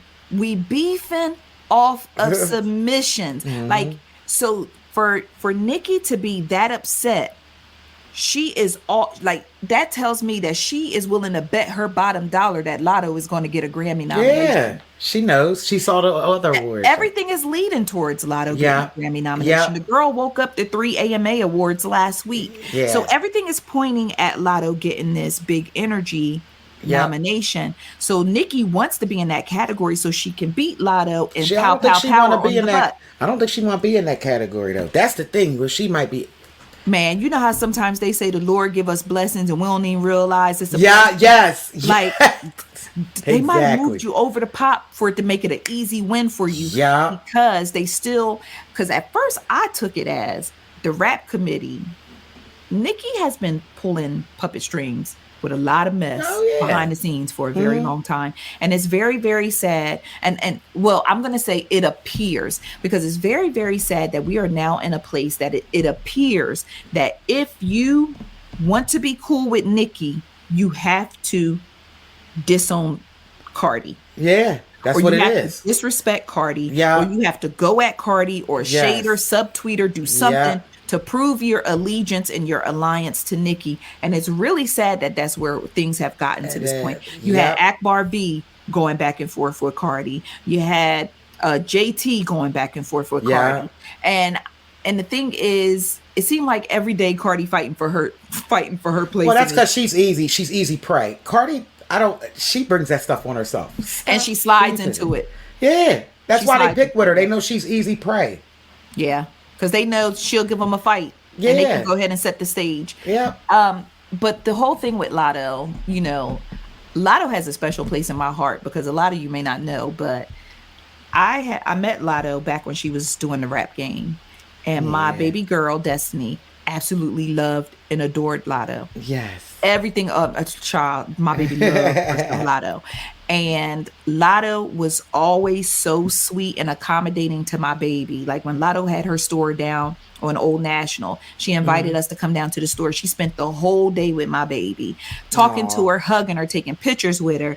She allowed my baby to interview her. I interviewed her that day. We was in her store. We just had a good time. Anytime I see her, it's always love. She hugs, kisses, everything. So I have a special place in my heart for Latto. Now, I'm not going to front and act like I didn't have to go through some growing pains when Latto blew up and she started coming in. When she started leaning into the formula. It was hard for me because I always looked at Latto like a little girl. I always looked at Latto like another daughter, right? So when she actually started leaning into the formula and her boobs start getting bigger, her thighs start getting wider, her butt start getting bigger, we start getting the wigs and the nails. And I was like, okay, I done lost my baby. So, for me, I had to adjust, right? But at the same time, I still know that a great person is still inside there. And I know that the same way my baby loved Latto, that's the way she loved Nicki. Yes. And imagine having someone that you looked up to and you want to be just as successful as them because you look at them as your blueprint, so to speak, right? Mm-hmm. Because while Kim is the blueprint for a lot of girls, Kim is even further removed from Latto, right? Nicki was closer to Latto, so Latto looks to Nicki versus past Nicki to Kim, if that makes sense. Mm-hmm. Okay, so imagine the person that you look up to, the person who inspired you, the person who like you aspire to be just as successful as them. Once you get there, they have an issue with you. Yeah, it's crazy. And you know what's crazy is the fact that there have been a lot of subtweets and a lot of sneaky things going on behind the scenes that I guess I'm living real life and I'm being a normal person. I'm not sitting up just digging and staring at that stuff all day. But once Nicki called out Latto's big energy, she basically did a Nino Brown. If I'm going down, you going? Yeah, everybody going down yeah. with me. And for her to call out Latto's song, it wasn't about her showing like, hey, here's another song similar to mine. You called out the song of a person that you have an issue with. Specifically, yeah, exactly. And that's the problem right there. You called out the song of a person that you have an issue with. And to me, that was a dog whistle. That was a dog whistle to basically tell the Barbs to go get her. And that's exactly what happened. The Barbs went and got her. Especially when you're old enough to be her mom or close enough. What is Latto, like 21, 22? 23? Right. Nicki's almost 40, right? Yeah. Yeah. And you're right. And so... That's crazy. The one thing that I found interesting was that's some bully shit. The younger generation do not play. They don't. Yeah. And apparently every time Nicki subtweeted Latto, every time Nicki did something slick or greasy or grimy to Latto, the child saved it. And she collected a Dewey Decimal System of receipts. Every time she felt like Nicki was coming at her, shading her, whatever, and she dumped them in the streets of Twitter. And I think with this Latto situation, a lot of people really now feel like Nicki is bitter and she's a bully. Yeah. And I do... A bitter bully. And, you know, to a certain point, I empathize with Nicki because imagine what it must feel like to... literally be like, again, I won again. Oh my gosh. To now you fighting to hang on to your spot in the hip hop community. That's why you humble yourself when you on the top of the hill like that. She was never humble. Yeah. And I don't empathize with her just because at the end of the day, you're still winning. And we learn as kids, right? Mm-hmm. There's always going to be somebody might be a little better than you. You're not going to win. Like, you are 39 years old. Mm-hmm. I don't feel sorry for her. As an adult, even if you can't, you should be able to control that. You know, you should be able to control those emotions. To verbalize, like, who I feel sorry for is Latto. She don't need it. But that's who I feel sorry for, because at the end of the day, that's who she looked up to. Yeah. Yeah. And I'm thinking about all the people I looked up to. You gave a perfect example of Destiny and her, but and I can only imagine how I would feel. Mm-hmm. Right? Nicki, get over it. It's just, it's kind of just sad to watch, like, the way it's happening. And it's funny because the very same thing that Nicki Minaj accused Little Kim of doing to her when she came in the game is what she's doing to these young girls that's coming in the game under her. And worse. And that's looking up to her. And much worse. Yep. And much worse. Ironically, I saw where Little Kim is now supporting Latto. Like, this whole thing is just so... It's so Captain Play. They are lining themselves up. People, listen, where are the cameras? Like, this would be the best reality TV series to ever hit television. Where are the cameras?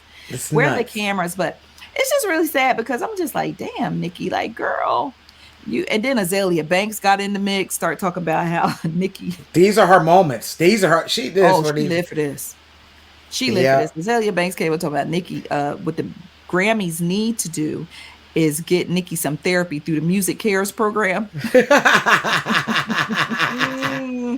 One thing about Azalea Banks, Azalea should have went into comedy. She should have went into comedy. She sure should have. She one of them people, you got to fight her, though. You can't argue with her. She should have went into comedy. Yeah, I don't condone violence, but certain people, you can't go back and forth with them. You got to fight them. And you gotta watch the battles that you pick. Yeah.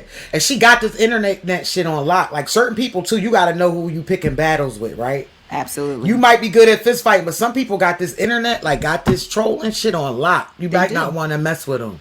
Well, speaking of somebody who has trolling on lock, let's go ahead and take a quick break, and we're going to come back and we're going to talk about T.I. and Mr. Charleston White.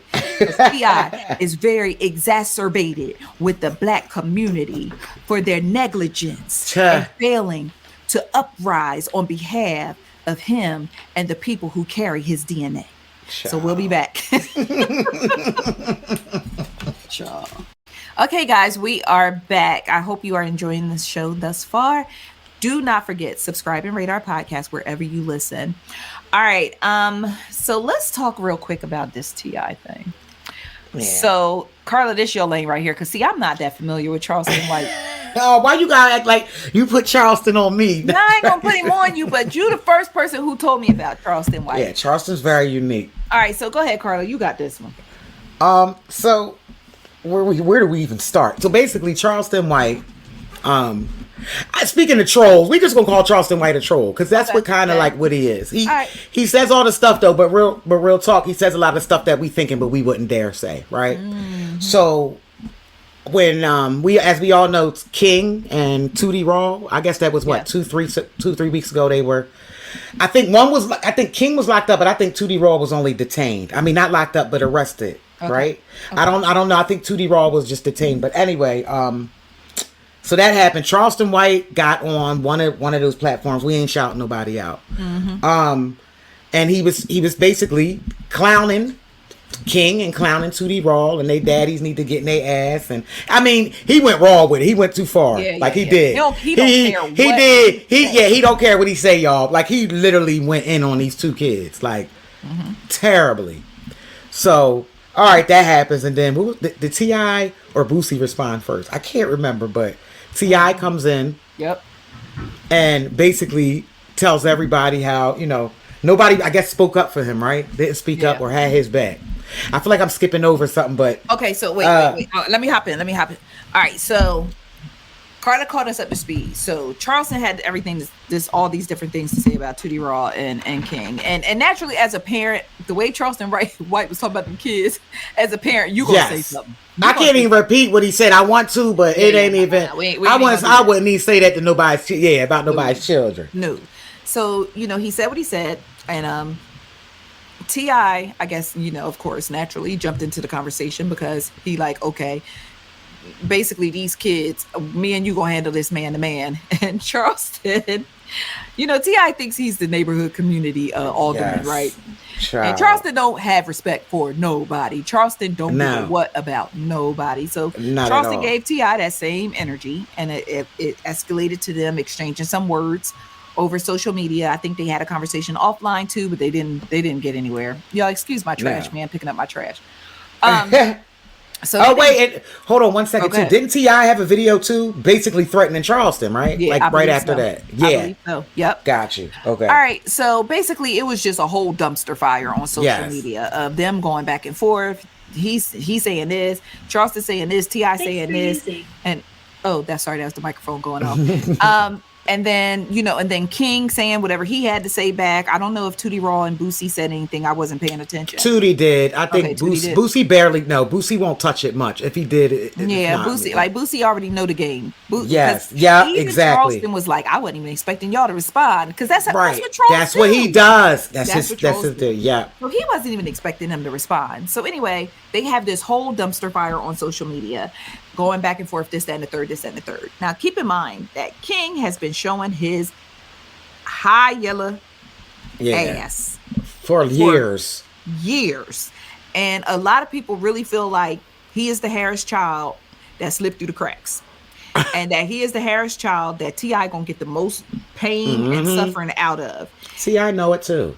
T.I. knows it too. So the thing is, but again, most parents is like, listen, I know my child cutting up, but you can't say. But you can't. Yeah, true that. Because I'll be damned you're gonna talk about mine. Yeah. Okay. For real. So it's that type of energy, which I understand. I understand that type of energy. But T.I. got really, really upset and got deeply submerged in his feelings and took to social media to let people know that he was severely disappointed because all of his friends, community leaders, and the black community did not stand up when his family was under attack. And when social media was weaponized against him and his family, that we did not stand up and jump in the dumpster fire as well. Now, who he sound like? Is T.I. gonna have a White Lives Matter show? All right, I'm telling you, they all's crying the same thing. But here's the thing: at the same time, T.I. will tell us to mind our business when King is in a Waffle House telling a short order cook that or T.I. saying that a short order cook is jealous of his child because not even in the same tax bracket. That's what was said, something like that. Yeah. When we start talking tax brackets and things, so people that's not in his tax bracket decided they mind a black-owned business. Yeah. And the thing also is, a lot of times celebrities get upset. Anybody, I'm not even going to make it about celebrities. People get upset when you don't jump to their defense, when they are out here doing clown shit, or just when they're involved in things that you don't necessarily approve of or that you don't think is right. But then they get upset because you're not backing them up and you're not standing 10 toes down with them and so on and so forth. When I saw T.I. and his son going back and forth with Charleston White, I already know what Charleston White is about. But the sad thing is Charleston says some truly, truly egregious things that he should have never said. And he's going to have to pay dearly with the Lord for them things. Yeah, he is. I'm telling you, sometimes I wonder, I'll be wanting to pray for him. Man, but at the same time, everything Charleston said wasn't false. Right. Charleston made some valid points and all the nonsense. Again, the diamond buried in a pile of poop. Yeah. Right? And, so... T.I., I'm so sorry. I hope you continue to reconcile your emotions, and I hope that you continue to go deep within your thinking and do some self-reflection and really understand that, while you expect people to stand up for you and while you expect people to have your back and support you when you feel like you and your family are under attack, there are a lot of people in this community that feel like they have been attacked by your family. And those are things that you need to take into consideration. You have 11 women who are still claiming that you and your wife sexually assaulted them. Yes. You have a Waffle House worker who was insulted by your child, but of course they weren't in the right tax bracket, so they should just get out of their feelings. You have a comedian who was on stage trying to do a show. Oh, I forgot all about that, and that was horrible. Out of her that was borderline assault. That ain't even borderline. Isn't that assault? Because I was sitting there thinking he snatched it, because assault technically is you taking the object out of someone's hand without them knowing. Yeah, if you snatch something out, that's considered assault. I always wondered about when that incident happened. I'm like, has anybody go to check it? What city was that? Nope. Is it? But people, okay. So then you snatch a microphone out of a woman's hand who is a comedian. Oh, you punch another recording artist in the face because he kissed you on the cheek. So a lot of people feel like they're under attack by your family, and that's why I think a lot of people are now in a position where they're deciding to stay out of your business, as you have instructed us on many times, to stay out of your business, to mind our tax bracket, and to mind our black-owned business. And that's what we're doing. And now you're upset because we're not doing that. And don't get mad at us because you jumped in once again. Pick your battles. Always. That's that man. That is Charleston's ring. This internet shit, that is his thing. You wanted to jump out there. And what we supposed to do? Once again, I'm going to say it just like with Kanye. What the hell am I supposed to do about him calling King? What am I supposed to do about that? Because that's what you mad at. You're not even mad at. You're mad at the names. You're not even mad at everything he said, because he actually said some of the same things T.I. said. The same things. You said that your son is going to end up in prison if he keeps living the way that he's living. You said that yourself, but again, it's the whole I could say it, but don't nobody else talk about my child. Well, but then too, when you're a public figure, that's what I trip off. How do you feel once you're right? That's how I feel. Once you're a public figure. I'm not saying what Charleston said was, don't get me wrong, I would not. If Charleston said that about my babies, I'll be ready to really hurt Charleston.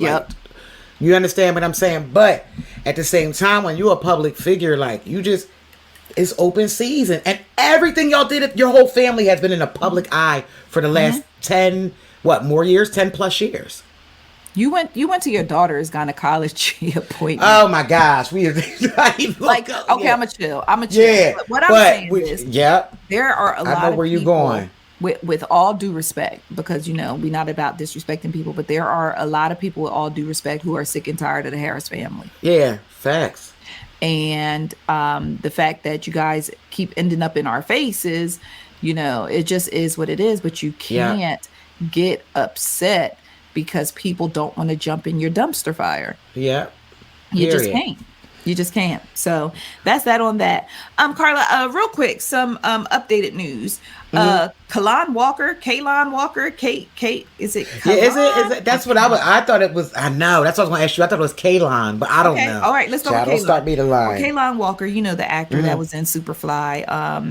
I mean, we've recognized him for, yinging around in different little TV shows and stuff like that. But he was sentenced to 50 years in prison for rape. So, wow. Yeah. And, the thing is with him, like, I was like, lock him down. Like, I don't even lock him down, because there was one instance, one young lady testified in court and said that she was at a club. She was really, really drunk. He told her that he would walk her to her car, or either he told her friends or something. He would walk the girl to her car to help her get home safely, because, she was intoxicated. He got her to the car and raped her in the car. Oh, my gosh. That's a monster. He a monster. So that's a monster. Put him behind bars. I mean, listen, leave under him the where jail. He at. Leave him where he at. Leave him where he at. Yeah, I don't feel sorry for him. Listen, ain't nobody crying for him. That it is what it is. He's a predator. He got to go. Girl, Genuine. Oh, Genuine. I used to have a cousin called him Genuine. I used to call him Gingy-wine. Remember that? Yes. Same old. Poor Genuine been on the bed, like, oh man, I don't know, like, it's the last few years. Poor Genuine. Okay, so Genuine, I was like, listen, Genuine, we love you, Genuine. Genuine got hits in those jeans. Yes. What else he got? Anxious. So anxious. Same old G. Meet me at 11:30. Same old G. Like, yeah. So Genuine got all these hits, right? And we love Genuine. Genuine is one of our treasured R&B artists. He just celebrated his 52nd birthday. Happy birthday, Genuine. But Genuine, it come a time when you gotta tap out and know where you. What's the time in your life where you got to know? Do them like that. You got to know when to hold them. Yes. Know when. Yeah, to for real though. You do. Know when to walk. Know when to run. You gotta count. Man. First of all, Genuine decided, and and I could be seriously and totally wrong. But there comes a time when I start paying attention to different artists and celebrities, and the things that they do seem like maybe the cash slowing up a little bit. Yeah. Like the money got to be slowing up a little bit. Yeah. For you to take this and engage or embark in this, the cash got to be slowing up a little bit.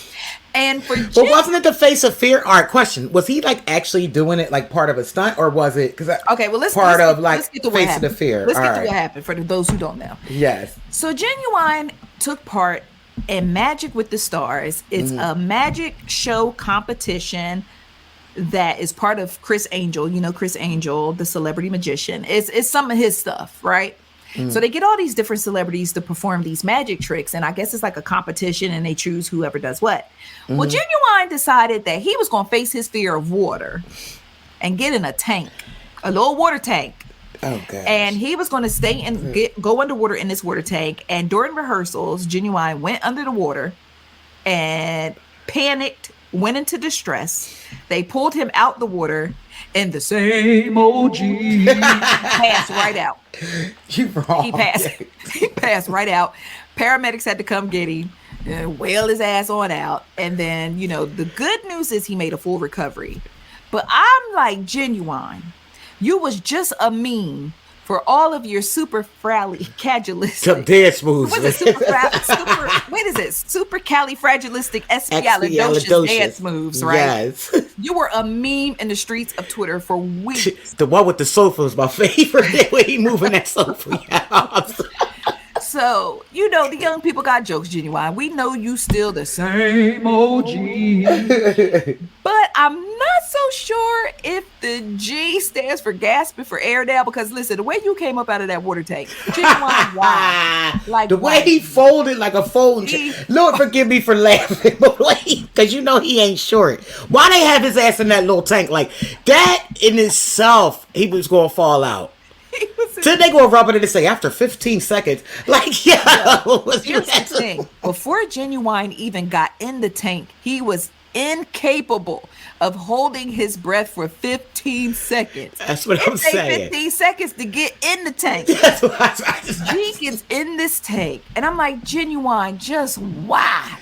Just yes. I'm like, listen, you already been a meme. I don't need you to become a hashtag. I don't need nobody painting a mural of you with wings on the back.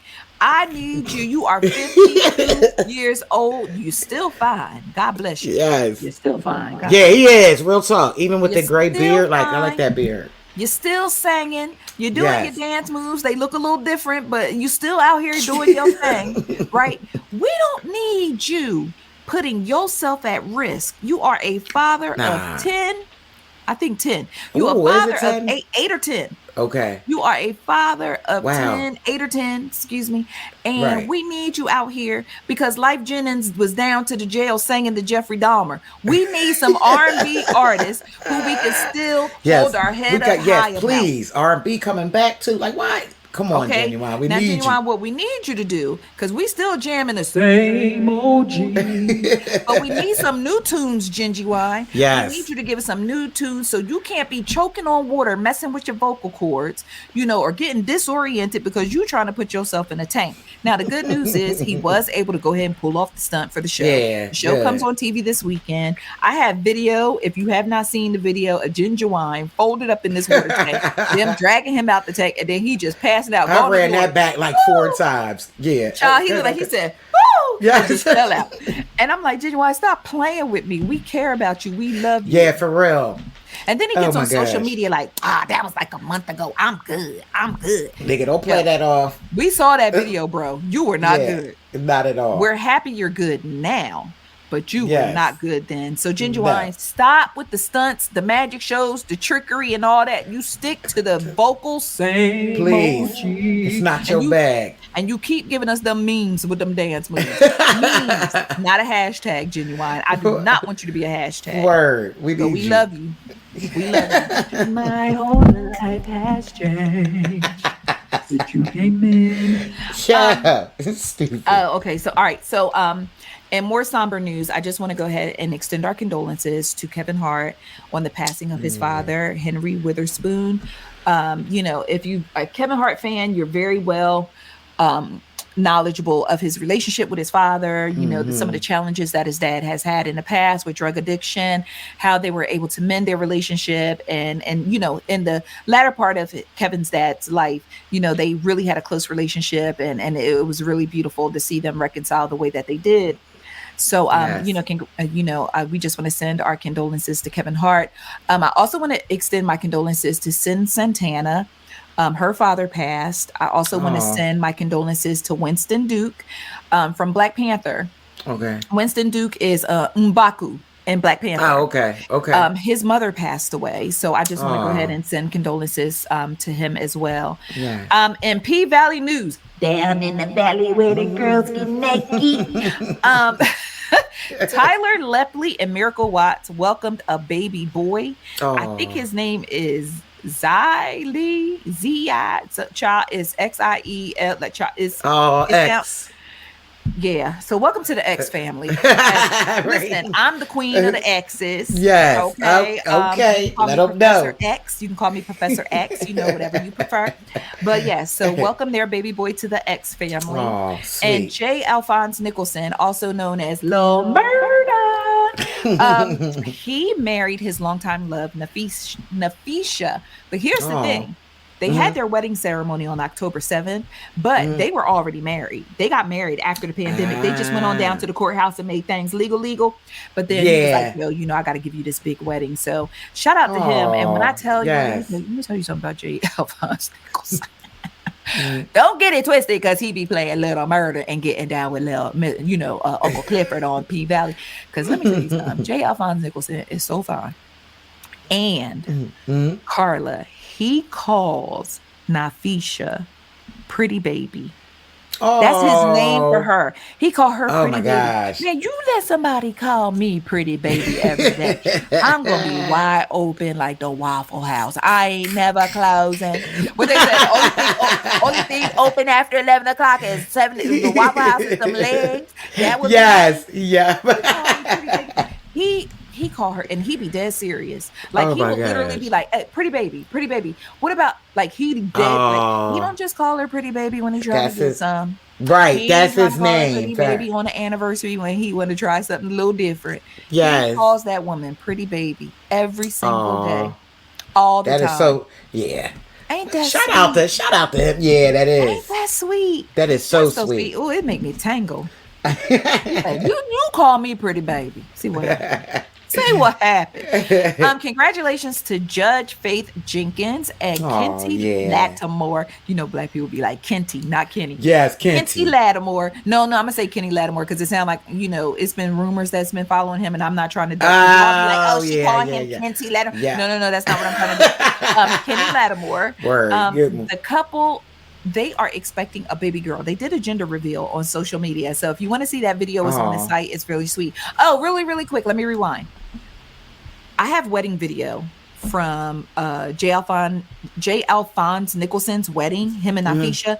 Girl, when I tell you, you know the way that we could feel the love in the room at the ICC party, like how you could just tell everybody was just like, yes, it was just so much love. When I watched that wedding video, I was like, this man loved this girl down. Like he loved her bad. And I'm bad meaning good. Not bad meaning bad, but bad meaning good. Yes. He loved this girl damn. Oh. So go to icecreamconvos.com and watch their wedding video, and you will see exactly what I'm talking about. And when I say he called her Pretty Baby for a reason, she fine. She fine. She's very, very fine. So congratulations to them. But yeah, so Yes. anyway, when I was telling you go to the site to check out some things, Judge Faith Jenkins and Kenny Lattimore, they are expecting a baby girl. They did a gender reveal with the cake, and it was really, really sweet. So you can see that video on icecreamconvos.com. Big Sean and Janae Aiko, since we talking gender reveals, they just recently had their baby shower. I was going to post the pictures and the videos from the baby shower. I don't know. I might still. But they are having a baby boy. So Big Sean, his first child is going to be a baby boy. Yes, he gonna, oh man. What if they name? He be Lil Sean. Yes, I Remember was Lil going to say, Sean? you took it right about, He be Lil Sean. And, so this will be the second child for Janae Aiko. She is a proud mom to her older daughter that she shares with Omarion's brother, Orion. They have a baby girl. Oh, I didn't know that. Okay. Yeah, they got a baby girl together. So that's why, you know, when she was like, gotta eat the booty like groceries. And while she was okay. All right. Yum, yum, nom, nom. Bronny James. So LeBron James' son, Bronny, 18 years old, he has signed an NIL deal with Beats by Dre. So if you're sitting here thinking to yourself, like, what's an NIL deal? Child, don't feel bad because I had to Google it. Shout out to my friends over at Google. I had to Google it. It's a name, image, likeness deal. Did you know what NIL meant? No, I didn't. Okay, cool. So I don't feel so bad. I sound like Nori now. Could you tell me what that means? No, I took it upon myself like a true pretend journalist, and I Googled it. Pretend. Yeah, no, ain't no pretend. That's what, listen. So, yeah, so research. it's a name, image, likeness deal. Now, Ronnie is the first high school student to sign an NIL deal with Beats by Dre. But what's really dope about it is LeBron was the first athlete to sign with Beats by Dre back in 2018. That's dope. Talk about legacy. That is legacy. Yeah, and he's lining up. I think LeBron also had deals with like Nike before he even played basketball on the NBA court. That's so dope. he's like laying that blueprint, like, and just the fact that his son, like, I love it. I absolutely love it. I do. Yeah. It's divorce season. Sorry to tell y'all. I hate it. Yeah. So Cynthia Bailey and Mike Hill should be after the love is gone. Man, listen.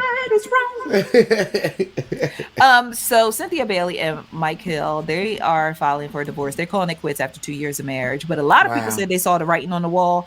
And you ever see a relationship that you be like, oh, this ain't gonna last, but you don't want to be that person to say it out loud. Yeah. I wasn't surprised at this one.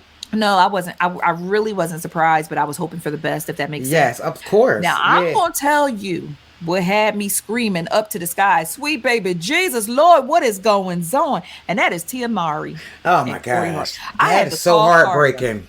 I had to Yeah, call you Carla, did. y'all. That was. I was like, huh? And here's the thing. Here's the reality of the situation. We don't know these people personally. The only thing that we can go by is what we see, what they show us publicly. And sometimes we know them on a personal level, depends on who we are, what position you have in life.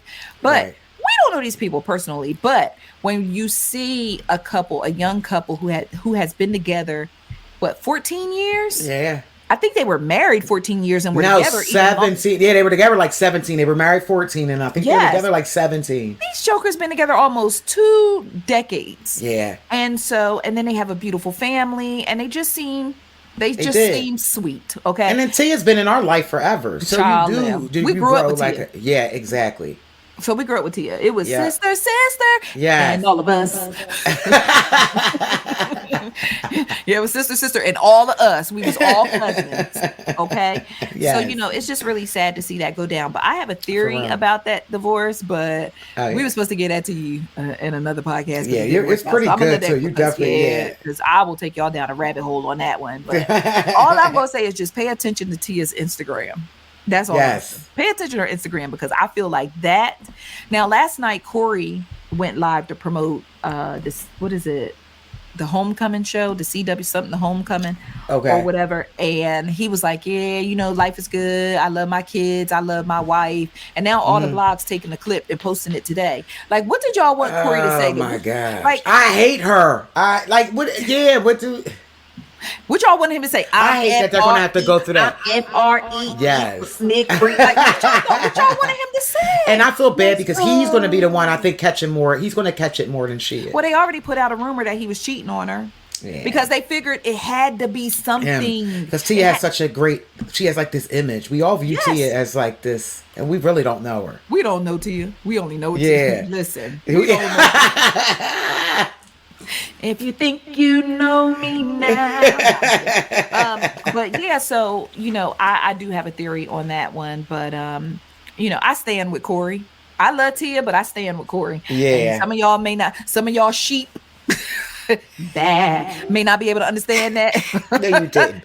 I No, you love didn't. Tia, but I stand with Corey. Listen, y'all not gonna look me in the face and tell me that Corey don't look like. And when I say look like, he will have you sitting on a cold rag the next day. Y'all not gonna tell me Corey No, you don't look didn't. No, you like. didn't. No. Am I lying though, Karla? Look me in the face. Am I lying? Nah, you're not lying. You're not lying. Corey look yeah, like he will have you Corey sitting on a definitely, cold yeah. rag the Yeah. next day. Some of y'all Yeah. may understand, some of y'all may not. But if you know, you know. Yeah. Okay. If you Period. know, Yes. you know. Yeah, So the Corey's thing is, I don't know Tia, I don't know Corey, but Corey is an ICC friend. So Yes. it was very important for me to remain respectful, because Corey has reached out to me before and, told me I was doing a good job on the site. Like, Corey is an Yeah, ICC friend, awesome. so I stand with Corey. Tia ain't never told me I was doing good, but I do like Tia. I do like Tia a lot. I love Tia. I love Tia Yeah. and to You gotta, you have but- to. But Yeah. I don't know them. Okay. Yeah. So again, You I'm know little brother though. You know little brother. Oh, I do know Taj. Taj is an ICC friend. I forgot Yes. about that. Yes. Taj Shout came out to through, Taj. came with us. He was so much fun. Yes. Taj was everything. Yes. He was a yeah, lot of he fun. was. He was a lot of fun. Yeah. Damn, I totally forgot Taj came on the show with us. Dang, That's Bessie, right. we done talked to some We folks. 3-6. We deep. We in. We've been doing this thing for a long time, so 12 it's years. understandable. 12 years. Thanks for Yeah. reminding me though. But I wish Tia and Corey the best. No better. What Please charge. Okay. See, that's now I can't sing no more. My battery low. But what more. I did take from this though, the fact that Corey last night was like, I love my kids and I love my wife. You ever tell a dude you getting a divorce and they be like, yeah, all right. We still going to the movies later. Like, Yeah. That's the energy Corey giving right Yes. now. Or put all his stuff out, but yeah, he show back up the next day. He at Yeah. the door. Where you going? I'm going to eat. Where dinner at? You go in the shower and you get in there like, oh, I changed the locks 3 days ago. Oh, I thought I Yes. lost my key. Man, listen, I know real life stories like that where Yeah. people woke up with people next to them that they didn't go to sleep with.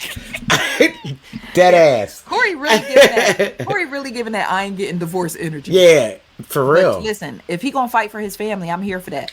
You're supposed to. As long as they are not in a toxic situation that is harmful to them or their or kids, abusive, right? Yes, or abusive. Then I'm here for you fighting for your love. Fight for your love. Me boy. too. I'm a big believer in fighting for love. Period. Fight for your love, boy. No Yes. battery. Please charge. Okay, ma'am, you told me already. Thanks for using. Bye.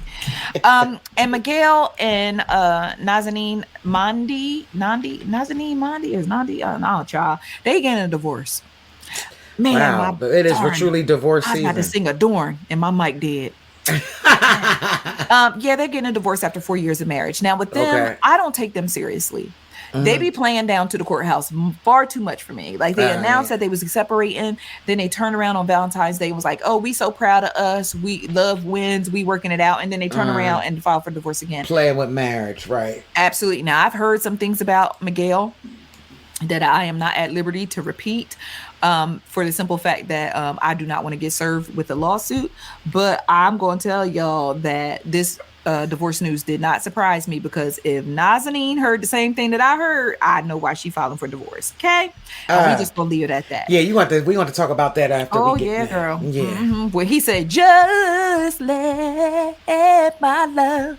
Just let my love adore you. He talking to everybody. That is. He talking to everybody. That's all I'm gonna say about that. He's talking to you. Oh wow. He's talking to me. Wow. He's talking to all of us. Everybody. Just Yeah. Let me. all of us. Woo! Miguel talking to all of us. You heard? Yeah. All right. All of us. That's all Wow. I'm gonna say about that. Oh, okay. Allegedly All right. talking to all Yes, of us. allegedly. All right, Karla. So before we go, what are you watching on TV? All right. Well, I'm watching Reasonable Doubt on Hulu. Yes, Is I it good? started Is it watching good? that. All right. So yes, it is good. It's one of those like first. It's slow, like a slow, not necessarily a slow burn, but like I would say like a medium. Okay. Like a medium burn, but yes, it's good. And then I'll just watch the last episode and it picks up. It's starting to rev up, and of course, anything with Michael Ealy in it, I'm so here for it. Just That's even what I if mean. That's what I get. it could be a silent movie with Michael Ealy. That's when I get next to Michael Ealy and be like, just let my love adore you. Yeah, oh my God. So that, and I'm also watching, I told you about it, a series called Bounty Tank, about a Yo, you black. So Yeah. listen. So the other night I watched an episode of Bounty Tank. So wait, first tell the people what Bounty Tank is about. Yes, Bounty Tank basically is a black bondsman out of, I can't remember if it's Akron. He's out of Ohio. And he literally takes you with him on ride-throughs. He goes and he has to go, people that have bonds out, if they don't show up for court, he takes you on his journey. Kind of like, what was his name? I can't even think of it. Yes, kind of like Dog. But a dog with a slick mouth. Black man, slick mouth, and kind of fine. Kind of fine. Yeah. Kind of fine. And his boy got an AR. Yes. Yo. He fine too. Karla, so you turn me on to Tank the Bounty. What is it? Bounty Tank. Bounty Yes. Tank. So I start watching. First of all, Bounty Tank got a slick mouth. Bounty Yes. Tank I'm so here for it. Yes. And his squad is everything. Yes. Bounty Tank like to kick indoors. But I ended up watching this episode, and Karla, I am pretty sure you have seen this episode. First of all, you can watch it on YouTube. First things first, we need to go ahead and let people know that you can watch it on YouTube. I'm going to try to reach out to him and see if I can get him on Please do. We definitely need to. I would love I love Tank. Yes. Yeah. So, Karla, we get him on here. You want to spearhead that one. All right. No problem. I got you. So anyway, so anyway, the episode that I most recently saw where Tank ran up in a bar to get this dude who had a warrant out on him with the braids. And when they got him in the car to take him back to the station, his boys was following him. Yes. And old boy put that AR out the window. He was ready. Floyd a goon. Floyd is a goon. I'm here for Floyd. Yeah, I love it. Y'all definitely got to check it out though. Bounty Tank on YouTube. I feel like I'm giving a free promo, but it's a good show. Yeah, it's so different. We got to support the brothers. We got to. Yes, we do. On YouTube. I also want to give a shout out since we talking about people we love on YouTube. It's Rocks. Every weekend she does Top of the Blogs, and she is a YouTuber, and she does like the most awesome recaps of TV shows, like all your favorite TV shows, like Power, Real Housewives. Nice. And somebody else. It's another show that she does recaps on. She recaps like Grammy Awards, things of that nature. But every week she does Top of the Blogs, where she talks about all the top stories in celebrity news and entertainment, sort of like us. Yes. But she is so supportive of Ice Cream Convos. She always gives us a shout out on her on Top of the Blogs. So make sure you go check out Top of the Blogs. Just put in Top of the Blogs on YouTube, and her name is Rox. Her real name is Roxanne. It's Rox. Follow her. Become a rock star. Tell her we sent you. We love her. I want to invite her on the show. Give her a talk about her YouTube channel. Yes. Because she's out here. Have to. It. And the thing that I love the most is most times she records her videos in her car. She calls her car the studio, and it's so cool. Because at first I was like, "Hey, is she in her car?" And then after a while, you like, "Rox, go get in the car, girl!" Like it's just so dope. And she has built a loyal following, and her personality, you will feel like you absolutely know her and love her. So what I'm watching, speaking of, I'm watching Raising Kanan. Okay. Absolutely love Raising Kanan. I feel like it's the best thing that the Power Universe has to offer. For real? Yeah, okay. Yeah, I'm trying to get around to Reasonable Doubt. I'm catching up on Chicago PD.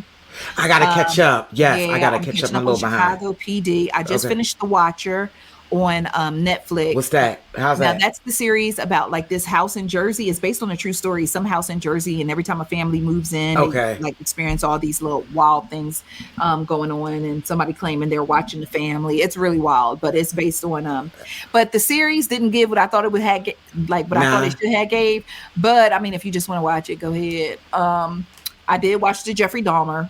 I couldn't finish it. I had to stop. I don't know. I couldn't finish it. How was? You know what? What's wild to me is like you feel conflicted because you're watching something that has been put out technically as entertainment. Because when it's a series, it's considered entertainment. It's not a documentary. Like documentary can be educational purposes and things of that nature. Right. But when you put it out as a series and monetize it, it really feels like you're putting it out for entertainment. And while watching, I had to remember every single person I'm looking at, is a real person in real life, a real person who was killed, a real family who suffered loss, so it was like, I can't even like tell people like, yo, it was good. Right. You know what I'm saying? Like you feel uncomfortable saying it was good. Like you watching a man kill black and brown people and the police not do nothing about it. And then and they put together a series. I will say that Niecy Nash gave a great performance. Okay. I can do that. I can say that the young man who played Jeffrey Dahmer, his name escapes me at this moment. I can say he did a good job. I'm just so bothered by it. Yeah, but it's just the whole thing. And then when you hear the family saying like, yo, like, here we go again. Like Netflix never reached out to me, you know, so on and so forth. And then thinking as a person, like putting myself in their shoes, you know, had I lost a family member to a serial killer, would I necessarily want to watch it on TV? That's what I'm saying. And what if you didn't know all the details? Like if you, I don't know. It's weird. It is. And then on top of that, it's like, what if the series has things wrong? What if they portray your loved one the wrong way? True. I didn't even think about that. It's just so much to it. And then think about how many Jeffrey Dahmer movies and documentaries and TV shows and news reports and that these families have had to deal with over the years. It's right? triggers. That's trigger. Like that just brings everything back. I would imagine. Yeah. It brings all the emotions right back. All of it to the surface. And that loved one is still gone. Yeah. That loved one is still gone. So here's my thing. And I probably shouldn't be saying this out loud, but I'm gonna say it out loud only because as of right now, and I say as of right now, I'm not in a position to do this. But I think the smartest way that this whole Jeffrey Dahmer thing could have been handled with Netflix is if Netflix, all right, you ready, Karla? Because document this, because I'm gonna save this somewhere, and if somebody snatch it, then we gonna get the attorneys involved. All right. What Netflix should have done, or what I would have done if I were Ryan Murphy, if you want to tell the stories, because they said that they were paying tribute to the victims and telling this story, right? Okay, well then you have 10 episodes. I think it was 7, 8, 9, 10 episodes of this Jeffrey Dahmer series. Jeffrey Dahmer had, I believe, 11 victims, 17 victims, 11, 17. God forgive me. I'm not sure. All my numbers run together. I'm sorry. Please forgive me. Please give me grace with that. All right. Why not make a series? It can even be 2 seasons, right? An anthology series. Every single episode is a episode about one of Jeffrey Dahmer's victims. Oh, yeah. Hear me out. Every single episode is about one of Jeffrey Dahmer's victims. Tell their life story. Their story about them, who they are. Yeah. Who they are. Yeah. Who they were to their family. Who they were to their community. Yes. You know, tell their story. End every episode with them meeting Jeffrey Dahmer and leave it there. Yeah. We already know what happened. No, that's actually a great, we already know. And that was my thing. We already know it was in the news. It played out right in front of us. We saw the court. We saw all of it. Yeah. That's how you pay tribute to them. That's good. That's how you honor the family. Yeah. Because so many of these people, the only thing that we know about them is whatever Jeffrey told us about them and their picture, their kill date. Yeah, that's it. Picture, kill date. How that's they a met great. Jeffrey, what Jeffrey did. We definitely documenting this because that is. Tell me. That might be the new format. How do that? Because seriously. To me, that's when you change the narrative, give the power to the victims and the That's family, right. and take it away from Jeffrey. Absolutely. Y'all made Jeffrey the star. Yeah. That series, that anthology series, every single poster, because you know I love key art. Girl, you know I'm so crazy about key art on movies and TV shows. Every single poster for that anthology series should be a photo that the family submits of the victim. You're right. Make that photo beautiful. Yeah. Don't show me these little black and white terrible little photos or that y'all then recycled over and over and over again. Let the family present this person in a way. Let them have closure. Let their real story be told. Yeah, for real. Now that's a good idea. That's how it should be done. That's how. How about period. That? Ryan, call me, boy. You better tell them. Listen, we got it documented. We got it recorded, so you already know. I'll let you, girl. Yes. That's how you don't re-traumatize families. Yeah. And still tell the story. Yeah. Because at this point, we don't get I don't give a damn. They don't care about the family though. I don't give a damn what Jeffrey went through. I don't give a damn about his mama, his daddy. No. You know what I'm saying? I don't give a. I don't. At this point, it's about the victims and their families as they try to put these pieces back together to pay homage or pay tribute to the victim. Yeah. Stop celebrating because y'all inadvertently celebrating this dude. And then on top of everything else, I got to digest all this and find out Life Jennings was singing Pretty Brown Eyes to the man. I can't even hear a song to sing no more. Yo, what's wrong with Life Jennings? Yo, another one. I don't know. I just pray for him. Y'all be wanting that so bad. They do. It's sickening. Life Jennings out here talking about he was singing Pretty Brown Eyes to a serial killer. Like my life. And then got mad because people started clowning him and telling him that I would have kept that to myself. Yes. Yeah, that was so strange. And that who was had so brown strange. eyes? Out of all brown folks? Yeah. That's nuts. Okay. Yeah, they wild for that. He was wild for that one. All right. So just reminding y'all to make sure y'all go out and vote in y'all local elections. For real?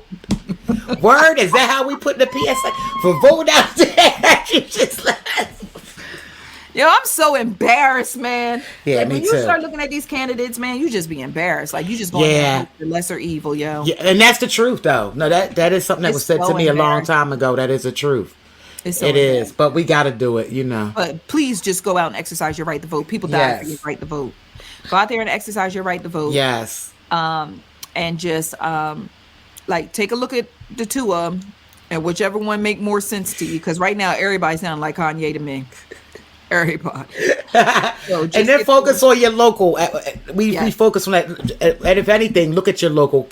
Do some research. Look into who locally is in your town, your neighborhood, your city, or whatever. Those are the people you want to focus on, because those are the votes that actually you'll see a difference and actually count. I hate to sound like this. Yeah. But No, you're right. That's what's going to impact your community. You be mad because you vote in president and then things don't change in your neighborhood. It ain't got nothing to do with your neighborhood. Nah. Doesn't even care most of the time. You skip that other election that has something to do with your neighborhood. Exactly. Absolutely.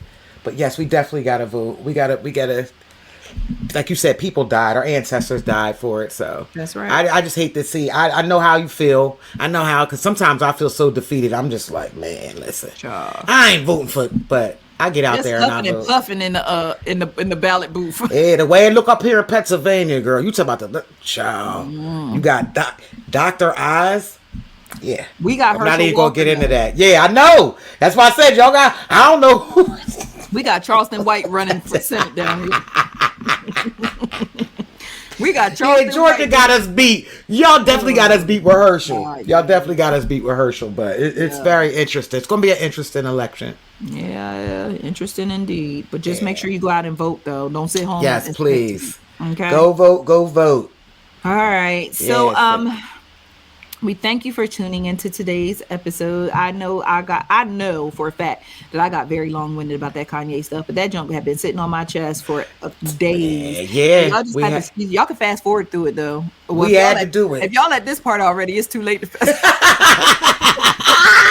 And that what Nori said. I checked him at the 2 hours. Yeah, after 3 hours. Right.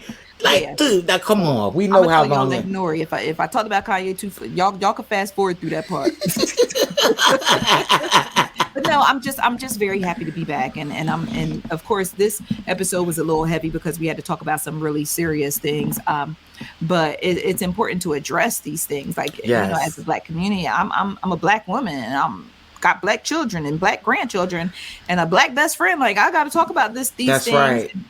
And really, I would love to hear your point of view, even if you don't agree with me. Just be respectful about it, because if you don't, I'm gonna block you. But don't come in here with no disrespect. Don't come. I respect everyone's point of view. Right. It's just that when it starts getting disrespectfully. You see how I did that? Disrespect. Yeah, I said disrespectfully. That's when I can't play with you no more in the sandbox. So I would definitely love to hear your thoughts. Be sure wherever you're listening to this podcast to drop it down in the comments. Let us know what's going on.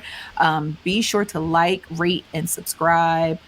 Yeah, I think that's like, rate, and subscribe. You may be listening to this podcast on your favorite DSP or YouTube or on social media, but either way, thank you so much for listening.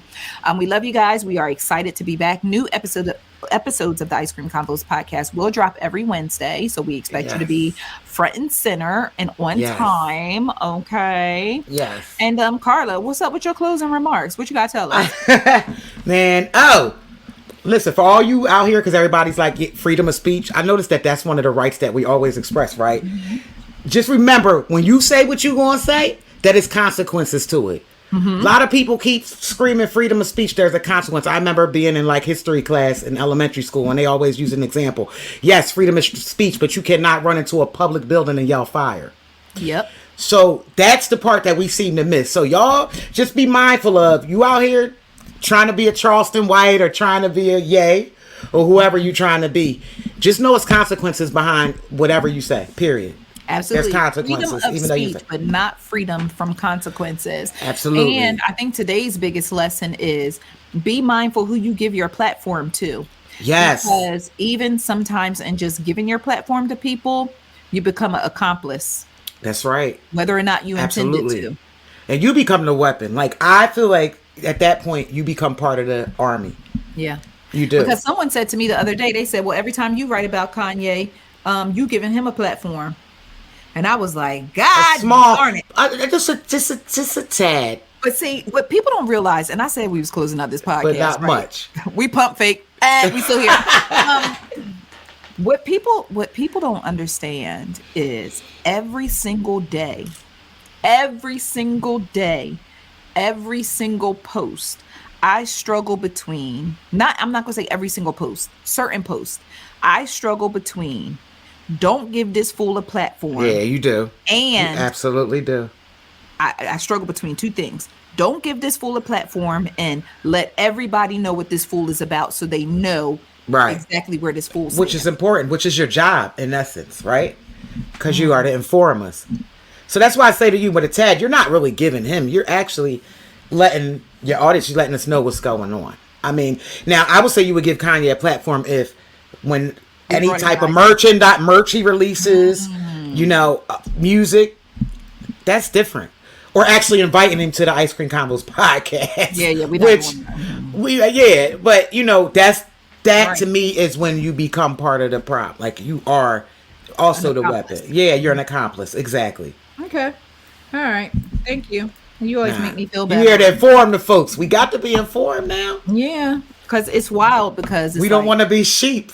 Yeah, it's certain things that I really struggle whether or not to post. But then I feel like I have a responsibility to let y'all know what's going on. You do. But then at the same time, I'm like, well, by telling y'all what's going on, am I amplifying it? So it's a catch-22 all the way around. But I just appreciate those of you who get and understand my job. I also appreciate those of you who give me grace when sometimes I don't always make the best decisions. I'm a human being. Charles, I went to jail. Exactly. Girl, listen, we all out here. I was in jail. We all out here just trying to live life. Yeah, we all out here trying to survive, man. That's exactly. all. That is all. But again, you know, so with that being said, I guess that's going to be my closing remarks. Like, we all out here just trying to live, baby. We trying to survive. But again, as always, we love you guys. We thank you so much for supporting. We thank you so much for listening to the Ice Cream Convos podcast. New episode will drop next Wednesday. ICC. We all we got. Peace. See y'all. Ice cream conversation. Ice cream conversation.